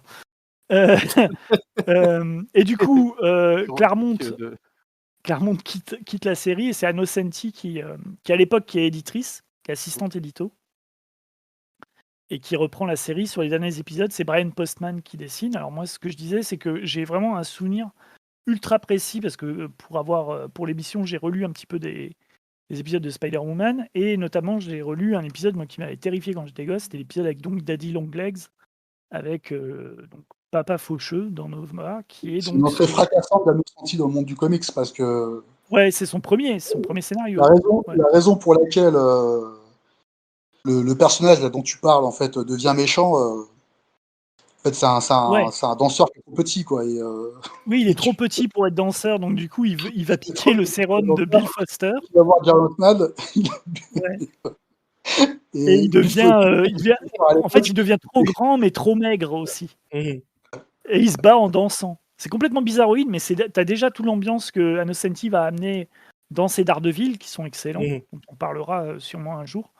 Et t'as aussi ce côté, ça commence déjà. Alors la splash d'entrée, c'est t'es à la place d'un mec qui est en train de se faire enterrer vivant. Et donc tu vois un mec tout chelou avec des cheveux tout crasseux qui est en train de t'enterrer vivant. Et c'est Spider-Woman qui arrête ce mec en fait qui a décidé que les gens étaient morts en fait, même s'ils étaient vivants, ils étaient morts et qu'il fallait les enterrer au plus vite. Et c'est ça, donc tu as déjà un peu le côté un peu de déconstruction des codes du super-héros qu'il y a chez Nocenti. Et tu as même cette narration qui est très belle parce que la façon dont elle décrit à un moment donné un. Alors, je sais plus si c'est le premier combat ou c'est la première fois que Daddy Longlegs essaye de danser alors qu'il est devenu gigantesque et trop maigre pour devenir danseur. En fait, son rêve de devenir plus grand s'est transformé en cauchemar. Et il y a des narratifs en fait sur qu'est-ce qu'évoque la danse en fait dans l'histoire de l'humanité. Et c'est super bien écrit en fait. C'est vraiment un très bel épisode. Et à l'époque, Spider-Woman, c'était pas franchement une de mes séries fétiches dans Nova. Et ben cet épisode-là, je l'ai lu et relu. En plus, le dessin de Brian Postman est vraiment bien. L'ancrage, je sais plus qui est à l'ancrage. Je sais plus si c'est Karl Potts ou si c'est. Mais c'est vraiment, il y a une ambiance un peu comme il y a. On parlait de Moon Knight, de Bill Sienkiewicz et Doug Munch sur Moon Knight. Il y a un peu cette ambiance-là, quoi. Ce côté un peu les freaks de New York. Ouais. Les côtés, les mecs bizarres, les mecs chelous que tu te croises. Ouais, c'est ce que j'allais dire. Je sais pas dans ouais. quel quartier elle a vécu, Anno Senti, mais tu sens que ça a influé sur son écriture. Voilà, ces ambiances un peu glauques, ces personnages, voilà, comme tu dis, borderline, que tu peux croiser aux alentours d'un coin de rue sombre ou dans le métro. Ouais. Nocenti, c'est la nana dans The Warrior, tu sais, celle qui se fait récupérer par la bande et du coup elle a complètement été traumatisée par ça, elle est devenue scénariste et en fait elle reproduit tout ce qui lui est arrivé dans The Warrior dans ses comics quoi, et les mêmes personnes qu'elle a rencontrées. C'est incroyable quoi. En plus, il y a une vraie mais dans un des billets de Spider-Woman, en fait, il y a une note en fait d'Anne Nocenti. Et elle dit justement que Mark Gruenwald est venu la chercher parce qu'elle n'y connaissait rien en comic book. Donc en fait, il lui a filé les clés de Spider-Woman justement pour terminer la série parce qu'elle n'y connaît rien en super-héros et qu'elle était capable en fait, tu vois, de boucler la série de façon assez inattendue, inhabituelle quoi.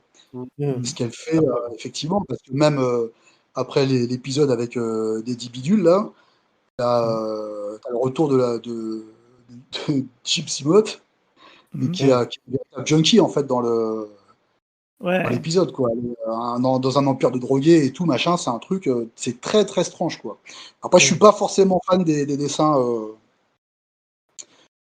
de Brian Postman. De Postman, mais l'ambiance est particulière. Même si c'est un peu le problème en fait de toute la série, c'est que chaque auteur en fait il va un peu de sa sauce, il transforme à chaque fois le personnage. Ono Senti a que 3 numéros pour le transformer, mais bon après c'est pas les numéros que je préfère, même si je leur accorde effectivement que ça dénote vraiment de trucs que tu pouvais lire en fait à l'époque quand tu Ah ouais, étais gamin. Quoi. ouais, pour moi c'était complètement. Ça ressemblait plus aux petites histoires d'horreur qu'ils mettaient chez Haredi en backup pour faire un bouche-trou et j'étais vraiment scotché. Et c'est vrai que ça n'a pas duré longtemps. Ouais, ça n'a pas duré longtemps. Mais en fait, le truc, c'est que c'est marrant parce que c'est. Tu vois ce que tu dis sur l'aspect horrifique de la série sur ces derniers épisodes sont parfois injectés dans certains autres durant le run, par exemple, de Wolfman, Greenwald et Fleischer. Et moi, je sais, par exemple, tu vois, dans le run de Greenwald, il y a un épisode qui est vraiment mortel où en fait, t'as un mec qui s'appelle le Waxman et en fait, il aguiche des meufs en boîte de nuit. Et en fait, il les tue, tu vois, il leur met de la cire dessus et tout. Il a le visage qui fond, il les bute comme ça.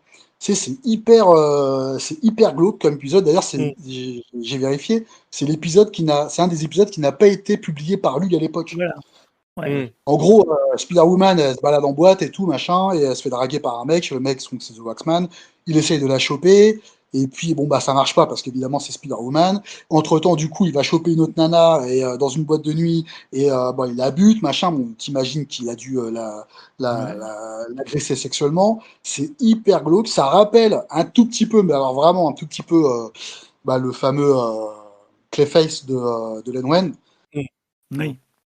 Dans des origines un peu moins. Les origines de Clayface par Len Wein sont hyper dramatiques. Celles narrées par Greenwald pour le Waxman le sont un peu moins parce que le Waxman en fait décide, il provoque lui-même en fait une chimie sur son corps pour pouvoir avoir le visage qui fond. Donc, et pouvoir se changer de visage, tu vois, et pouvoir en fait à chaque fois il change de visage pour pouvoir agresser les meufs, tu vois. C'est hyper chelou. Il se balade en boîte, il change de visage pour pouvoir parler à une meuf et tout. Du coup, en fait, Taker ne peut jamais l'attraper parce qu'il change de visage à chaque fois, tu vois. Donc, c'est vraiment pas mal. C'est assez chouette comme numéro. Et pareil, il y a un autre numéro, et là, par contre, c'est écrit par Michael Fleischer. Et c'est l'histoire d'un clown qui, pareil, est un serial killer et qui bute des nanas et tout. Et c'est hyper glauquissime aussi, quoi. Et tu fais, putain, c'est quand même un peu hardcore. Et le mec, il est là, le clown, il agresse les meufs. En fait, il a une nana qui a une emprise totale sur lui. En fait, pour se venger, il se déguise en clown et il agresse des meufs. Tu vois, c'est assez. Qui l'a jamais fait. Quand on vous dit qu'il faut vous méfier des clowns. Oui. Michael Fleischer, en plus, qui écrivait aussi quelques années auparavant Le Spectre, où il s'éclatait aussi à la façon dont le Spectre se mouvait. Figure-toi, le fait que tu dis ça, le fait que tu dises qu'effectivement il écrivait chez DC, l'épisode du clown, en fait, rappelle un personnage qui est apparu dans Flash lorsqu'il y a le reboot, enfin pas le reboot de Flash, mais lorsque Ross Andru en fait devient l'éditeur de Flash. Ouais. Au numéro 270, qui est écrit par Carrie Batts. En fait, il a introduit donc il change totalement la psychologie de Flash. Flash va devenir berserk et tout, enfin il va faire un burn-out. Et dans ses premiers épisodes, il a introduit un personnage de clown qui est aussi psychopathe. Et dans la première page du numéro de Spider-Woman dont je vous parle, il y a des coupures de presse et il y a une coupure de presse qui fait référence au clown de Flash. Ah ouais. C'est énorme. C'est en tout petit, c'est marqué en tout petit, tu retournes le truc, tu vois, oui, Flash, machin et tout. Où est passé le clown et machin, l'ennemi de Flash, c'est excellent. C'est excellent. Trop bon. C'était aussi Fleischer qui l'avait écrit ou c'était Carrie Batts à l'époque? Ouais, exact. Ouais, c'est ça. Ouais. Voilà. Carrie Batts. Carrie Batts, il avait écrit pendant. Le truc d'horreur comme ça dans Spider-Woman, c'est assez fréquent dans certains épisodes, quoi. Et c'est ce qui rend la série parfois intéressante. Le seul problème, c'est des ellipses en fait qui sont complètement mal branlées, quoi. Quand tu vois, mais quand Fleischer en fait reprend la série, donc il associe à Spider-Woman un ancien du FBI qui est handicapé, qui est un criminologiste. Mais en fait, t'as aucune explication de comment et pourquoi il se rencontre, quoi. C'est vraiment, c'est sorti vraiment du trou du cul de je ne sais quoi, mais c'est horrible. Et après, pareil, quand Claremont reprend la série, lui, en fait, il a. Donc, chez Fleischer, c'est une chasseuse de primes, avec l'aide de ce criminologiste qui est handicapé. Et chez Claremont, en fait, elle devient détective privé. Privé, ouais. Mm. Et ce sera d'ailleurs Entre-temps, son métier après les épisodes de Stern. Ouais. Ouais, parce que du coup, après les épisodes d'Avengers et la fin de sa série, Spider-Woman, enfin Jessica Drew, elle disparaît un peu du paysage de Marvel. Et elle réapparaît uniquement dans les épisodes de Wolverine. Les excellents et- épisodes de Ouais. Wolverine. Les excellents épisodes de Faut Wolverine, préciser. écrits par Claremont et dessinés par John Buscema, en personnage Ahmad secondaire. Report. Et c'est Ahmad Report, et c'est ce dont on parlait dans l'émission qu'on a faite sur les épisodes de Wolverine par Larry Hama, c'est que Larry Hama va chanter un peu Ouais. ce supporting cast au profit d'autres personnages comme Jubilé, et etc. Et voilà, et en fait, elle va être perdue de vue. Alors, j'ai lu sur Wikipédia que Grunwald a repris le personnage pour un one-shot de Jessica Drew, où elle redevenait Spider-Woman, sauf que Grunwald est mort juste après, et que Marvel a décidé que l'épisode n'était pas canon. Donc, du coup, Jessica Drew retombée dans les limbes. Ensuite, Brian Michael Bendis écrit la série Alias et crée le personnage de Jessica, je ne sais plus comment elle s'appelle, ou Jennifer, Jessica je ne sais plus Jones. comment. Jessica Jones, merci beaucoup. Visiblement, c'était un projet, alors je ne sais plus si c'est vraiment un projet qu'il avait de Spider-Woman, on lui a demandé finalement de faire le retour de Jessica Drew, et puis finalement, Ouais. il a À créé mon un autre avis, ça doit être perso. ça, hein, parce qu'il a l'air d'être assez passionné du personnage quand même. Ouais, puisque une fois qu'il a fait cette série-là, il reprend les Avengers et il fait revenir Spider-Woman via Secret Invasion, où on apprend que Jessica Drew avait été capturée depuis des années par les Skrulls. Et il relance, il fait 2 mini-séries sur Spider-Woman, une par les Luna Brothers et une par Alex Maliv. J'ai lu les deux. Ouais. Je peux vous jurer que je n'ai aucun souvenir de ce qui s'y passe. Ouais. Donc C'est souvent voilà, chez Bendis. Alors, comme souvent les avec frères lui, Luna, je l'ai pas vu, mais je m'en éloigne comme de la peste de ces deux-là. Et le Bendis Maliev, j'y croyais parce que bon bah les deux sur Daredevil, ça me plaisait bien ce qu'ils avaient fait. Et il y a rien quoi, c'est du vide total. D'accord. C'est voilà, tout ce qu'on n'aime pas chez Bendis, c'est là. Elle devient agent du SWORD, c'est ça? Après ouais, Ouais. là, Ouais. ouais, c'est par là qu'elle devient. Ouais. Déjà, ça Enfin, le commence mal. SWORD, c'est en gros, c'est le Shield, mais pour les extraterrestres ou un truc comme ça. Ouais, c'est ça, c'est la force Les Men in Black, extérieure. quoi. Les Men in Black, oui, effectivement. Alors, moi, ce que je note, c'est quand j'entends Bruno nous raconter les origines, en fait, la façon dont Marv Wolfman a expliqué les origines avec le tandem de scientifiques, avec le père et avec le maître de l'évolution, et qui ont fait des traitements sur les gamins. Eh ben, ça me rappelle, effectivement, comme tu le dis, Jérôme, Brian Michael Bendis, c'est un gros fan, visiblement, de Spider-Woman. C'est un peu ce qu'il a fait à Peter Parker sur Ultimate Spider-Man. Puisque les parents Parker bossent avec Norman Osborn, et qu'en gros, le Peter Parker est du coup prédestiné à devenir plus ou moins Spider-Man. Enfin, je sais plus. En tout cas, c'est ce qu'ils ont repris après dans les films de Andrew dans les Garfield. films de Andrew Garfield, ouais. Ouais. de The Amazing Spider-Man. Donc voilà, ils ont même été chercher ça dans du coup Spider-Woman.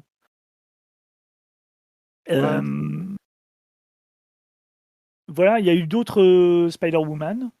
Donc on a parlé de Julia Carpenter, donc qui arrive dans Secret Wars, qui a un costume donc proche du costume noir du Spider-Man, donc designé par Mike Zeck et Rick Leonardi. Donc là, on fait complètement le contraire de ce qu'on avait fait avec Jessica Drew, c'est-à-dire que le personnage est déjà un décalque, voilà, au moins dans l'apparence de Spider-Man, même si dans Secret Wars, il trouve un truc pour expliquer que c'est elle qui inspire le costume noir à Peter Parker, histoire de voilà, que ça se voit pas trop. Mais ensuite, il y a, alors j'ai été chercher sur Wikipédia parce que je ne connais rien sur ces personnages. Matri Franklin, Charlotte Witter, donc qui ont été pendant le run exécrable de Ouais. John Byrne et Howard Mackie à la Ouais, fin des années 90. Et là, pour le coup, c'est qui aussi finissent mal relié. après.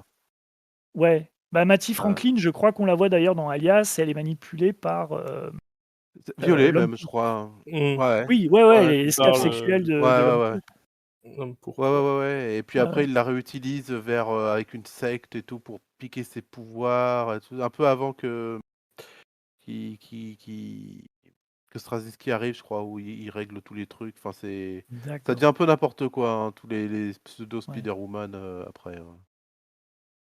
Ouais, mais je crois d'ailleurs qu'on la voit dans la période Brain New Day. Ah, j'ai oublié. Ouais. Il me semble qu'à un moment, ils la ressortent. Hein. Ouais. J'avoue que c'est confus. Elle est reliée à Comment ça Madame va. Web. Donc Mm. Madame Web, Ouais, c'est voilà, ça. qu'on voit dans. Ah, Bah, elle aura oui. même une série, hein, je crois. Et c'est là que Jessica Oui, Drew oui, revient oui. aussi, ouais. Ouais.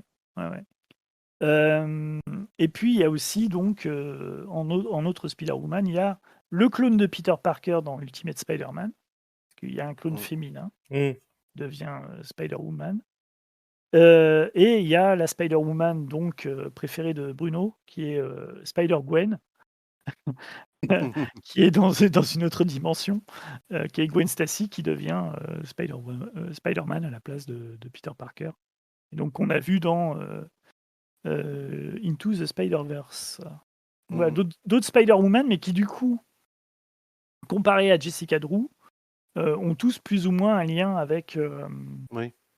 avec Spider-Man. C'est-à-dire que ce qui était intéressant avec Jessica Drew, c'est qu'il y avait un décalque, enfin, il y avait un dérivé d'un personnage masculin, mais qui du coup était complètement déconnecté de Peter Parker. Et en fait, plus on avance, et moins c'est. Enfin, pour arriver à Spider-Gwen, c'est-à-dire que en gros, c'est même pas du niveau d'un what if, quoi. C'est même le what if, ils l'ont pas fait. Donc c'est en fait, il y a une perte d'imagination qui, qui est de plus en plus, plus notable. Qui est rigolo, c'est de se dire que même des histoires qu'il y avait dans ce Spider-Man, limite, ça a alimenté même Spider-Man, parce que Oui. tu vois, toute l'histoire des totems de Straczynski avec Spider-Man, ça peut vraiment se découler enfin, découler en tout cas, je serais pas étonné qu'il ait allé un peu chercher un peu de voir ce qu'il faisait là-dessus sur le Spider-Woman, quoi. Cette Ouais. histoire de totémique, de est-ce que Ouais. l'araignée t'a piqué parce que elle le voulait vraiment, ou un truc comme ça, enfin. Moi, je trouve le plus flagrant, c'est quand même le coup du maître de l'évolution et du père qui sont amis, voilà, avant voilà, qui ont fait des expériences sur la gamine. Je trouve que ça, c'est quand même notable quand tu sais que Brian Michael Bendis, c'est un gros fan du perso, que voilà, la façon dont il crée la mythologie de Peter Parker dans l'univers Ultimate, quand même très, très rapproché.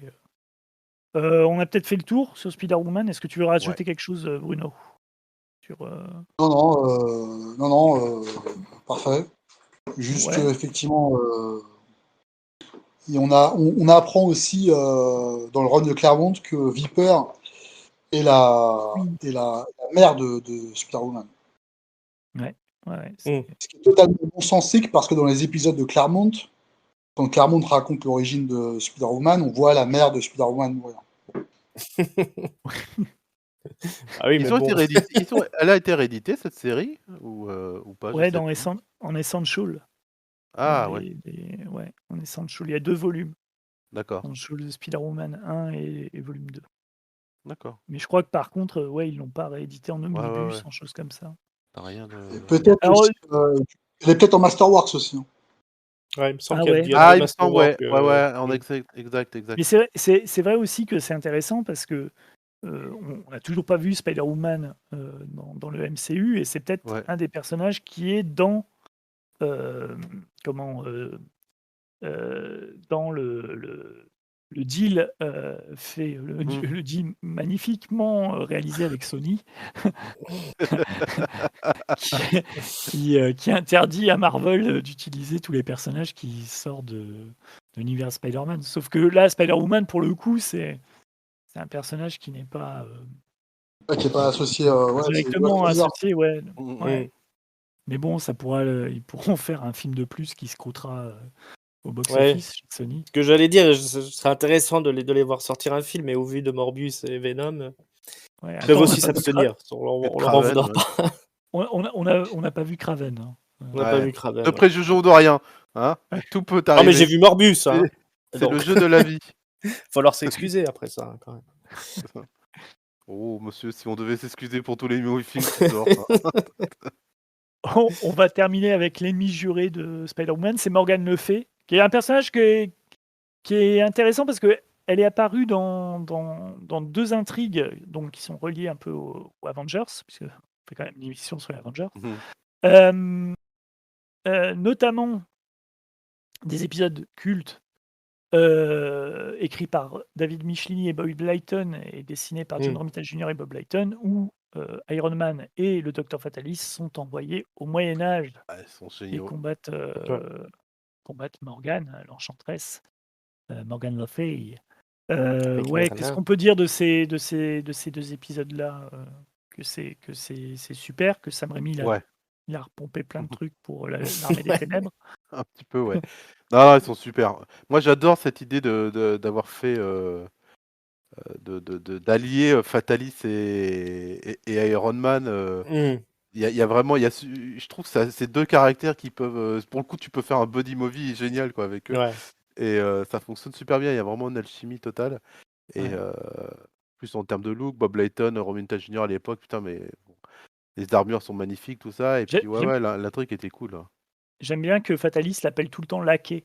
Ouais. Il a vraiment 0 respect pour Iron Man parce que c'est le serviteur de Tony Stark jusqu'à la fin où voilà. Il comprend, je crois. Ouais, je pense qu'il a compris. Ouais, non, le concept est super d'envoyer 2 comme ça, 2 gros personnages de Marvel très iconiques dans l'univers des légendes arthuriennes, en leur faisant conserver leur personnalité, leur spécificité de l'univers Marvel et les intégrer dans le truc. C'est un joli coup de génie qui rend l'histoire un peu universelle comme ça. Donc ça vieillit pas, ce genre Ils n'avaient pas d'histoire. repris un peu cette même idée, grosso modo, mais avec Brave and the Bold, mais dans la série animée.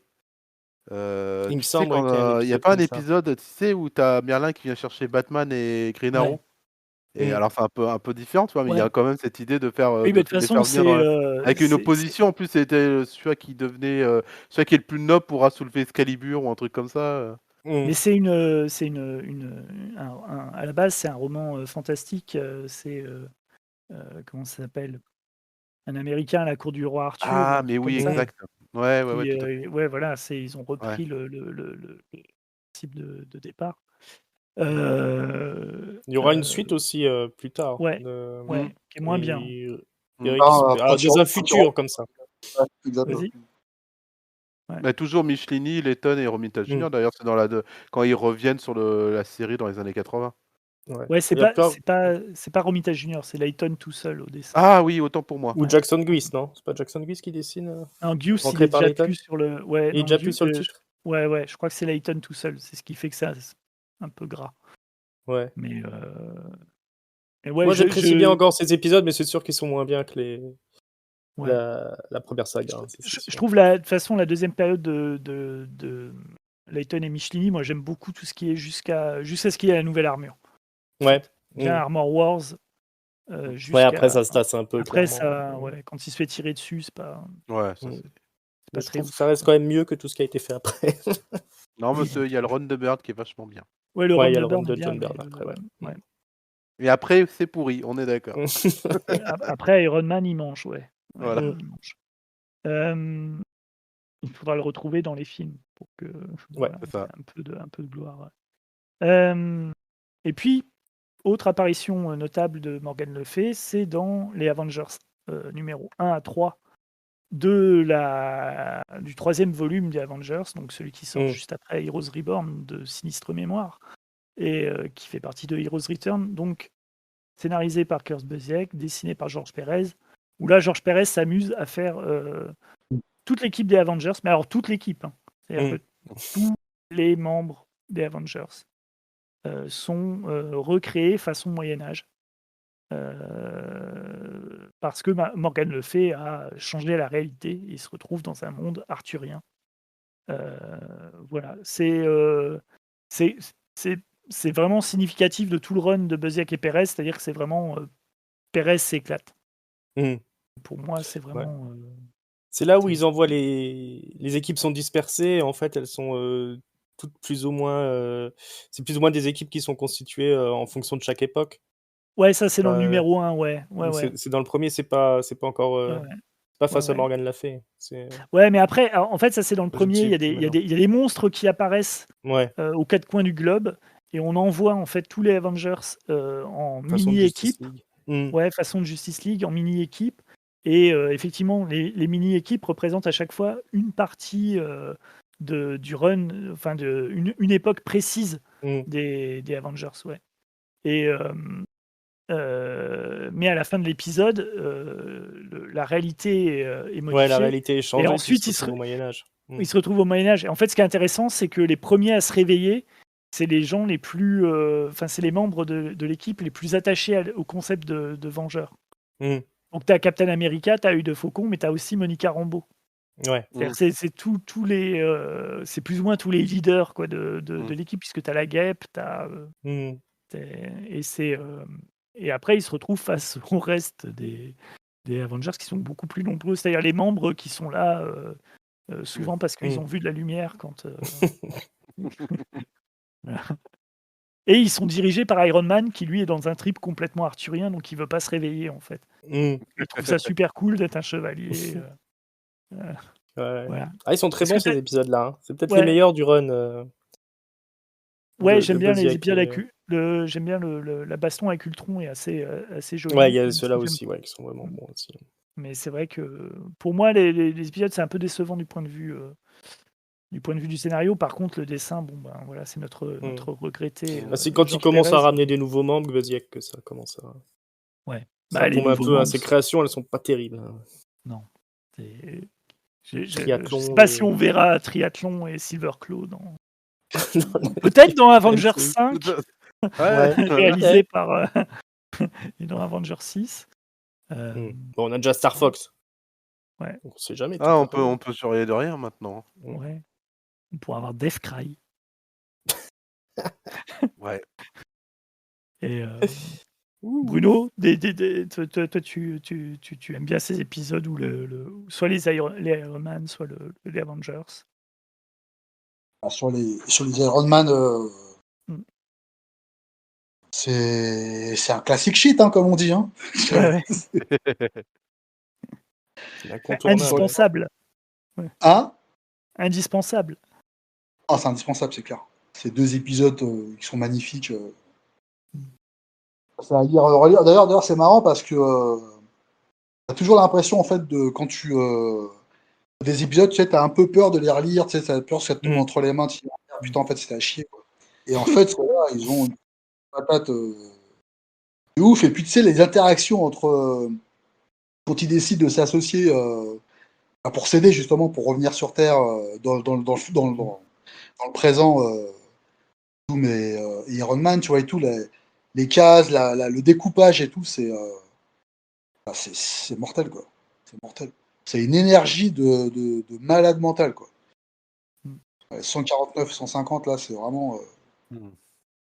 Ça tue. Ouais, non, puis ça n'a pas vieilli, hein, ces trucs-là. Non. Les mecs sont au top au Après, niveau dessin. L'apport de Morgan l'a fait dedans, je la trouve somme toute relative, à part le fait qu'effectivement, bah, je crois qu'elle essaye de pactiser avec Fatalis, il me semble, à un moment donné, là. Ouais. Fatalis qui essaye de l'embobiner, je sais plus. Mais je trouve que ce qui résonne le plus là-dedans, ouais, c'est le mythe arthurien, tu vois, clairement.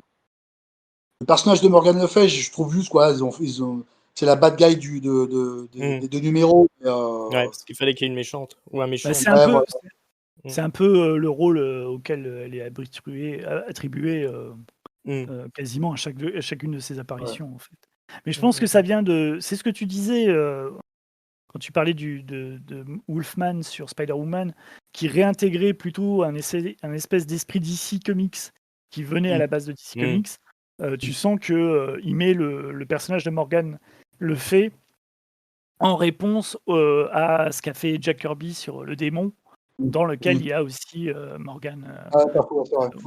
Ouais. Exact. Et tu sens que voilà, c'est le genre de greffe où je pense que les auteurs Marvel, classiques, se disent après, bon, qu'est-ce qu'on en fait en fait, on a juste besoin d'une magicienne, donc voilà. L'enchanteresse à la grippe, donc on va mettre plutôt Morgane Le Fay, quoi. Mais voilà, mais même dans les 2 épisodes là dont on parlait, la caractérisation de Morgane Le Fay, c'est vraiment, elle se cache derrière un rocher et après elle devient gigantesque, hein. C'est limité à ça, hein, c'est vraiment juste un moyen de faire avancer l'intrigue, quoi. Eh ben, écoutez, on a fait le tour. Bah ouais. Est-ce que vous avez quelque chose à rajouter sur les deux sujets, soit les Avengers, soit Spider-Woman, soit... On a juste oublié d'évoquer l'horrible costume de la guêpe. C'est vrai. On en parlera la prochaine fois, parce qu'elle l'a dans Secret War. Ouais, et je tiens quand même à le rappeler que c'est juste horrible et on va se le taper pendant longtemps. Oui. Du coup, dans Secret Wars, on est obligé de la voir pendant 12 épisodes avec un des pires costumes qu'elle porte. Ouais. D'ailleurs, au début, je croyais que c'était l'homme molécule qui traînait là. Oui, ça ressemble. Hein. C'est quasiment le truc, mais à l'envers, tu sais. Sauf qu'elle, ça fait W. Et voilà, c'est magnifique. Ouais. Et même sa coupe de cheveux est pas terrible. Oh putain, ouais, la coupe de cheveux. Ouais. Tu comprends au final qu'il parle pas trop, Pym, avec elle dans ces épisodes. Il se dit, mais putain. Mais qu'est-ce qu'elle est devenue? Pourquoi je l'ai quittée? Regarde-moi ce qu'elle est devenue. Parce que je vais trouver. Finalement, on a bien fait. Puis on a fait de me barrer. Ah, Tigra. Elle est en bikini tout le temps.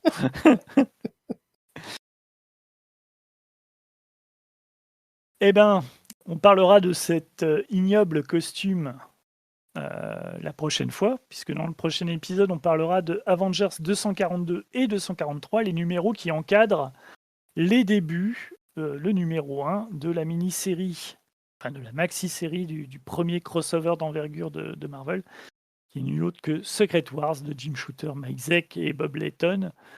On parlera donc des 2 numéros d'Avengers, mais aussi et surtout de cette maxi-série. Est-ce que ça tient encore le coup aujourd'hui? Qui on aimerait voir arriver comme réalisateur? Puisque maintenant ils ont annoncé que Avengers 6, ça sera Secret Wars. Vu comment c'est parti, voilà. Qui on voudrait dans le rôle du Beyonder? Est-ce qu'ils prendront Morgan Freeman pour faire la voix du Beyonder, puisqu'on ne voit pas le Beyonder dans Secret Wars? Eh bien, ce sont quelques-unes des questions. Quel est le rapport avec David Hasselhoff? Quel est le rapport avec David Hasselhoff? Ouais. Est-ce qu'on aura l'homme molécule, celui qui rit? Est-ce que voilà, est-ce qu'on aura enfin c'est plein de bonnes choses. Est-ce qu'on a joué avec les jouets Secret Wars? Oui. On avait les jouets Secret Wars. C'était le meilleur Noël de toute ma vie. Ouais, ça sera une grosse émission, donc ça sera dans très longtemps, le temps qu'on arrive à relire Secret Wars, parce que c'est quand même 12 épisodes assez bavards. Merci à tous. Je serai le seul à défendre cette série. Non, c'est peut-être possible, puisque je ne sais pas si Bruno sera partant pour revenir, mais il est en tout cas le bienvenu. Moi, ça m'a fait super plaisir. Ah, moi aussi. Que tu viennes et puis que tu nous éclaires notamment sur Spider-Woman. C'est plaisir de jouer avec vous, messieurs, pour reprendre une cote de Titanic de Cameron. On va pouvoir laisser le bateau couler. Donc. et merci pour les tuyaux sur Spider-Woman, parce que c'était pas moi qui allais vous faire un résumé. Les numéros, j'ai dû les lire il y a 30 ans. J'ai dit les causes perdues. L'homme des minorités et des causes perdues, c'est moi. Les causes perdues, ouais. C'est-à-dire, on peut te faire revenir sur Rome, parce que je sais qu'à un moment donné, ils combattent les spectres noirs. Là, je vais vous on ne plaisante pas avec Rome. On veut bien tout entendre sur Spider-Woman, mais on touche pas à Rome. On touche pas à Rome. Voilà. Eh ben, écoutez, on vous remercie. On est tous sur toutes les bonnes plateformes de podcast. On est sur YouTube. On vous encourage à Vous pouvez nous chercher sur vous les mauvaises abonner. plateformes, on n'y est pas. Ouais. On n'est pas sur une mauvaise plateforme. Un podcast d'exception. Mhm. On vous encourage donc à vous abonner, à cocher la cloche, c'est ça? À Ouais, mettre ça des cloche. likes, à nous dire, voilà, à nous dire tout le bien ou tout le mal de ce que vous pensez de nos émissions. Et surtout, on vous remercie de nous avoir écoutés. On espère que ça vous a plu à écouter autant que nous à enregistrer. Et puis on vous dit à la prochaine pour Avengers 242 et 243 et Secret Wars, Marvel Super Heroes, Alors. Mattel Secret Wars. Voilà. Et ben écoutez, à la prochaine. On fait des cascades de bisous. Ciao, ciao. Ciao, bye bye.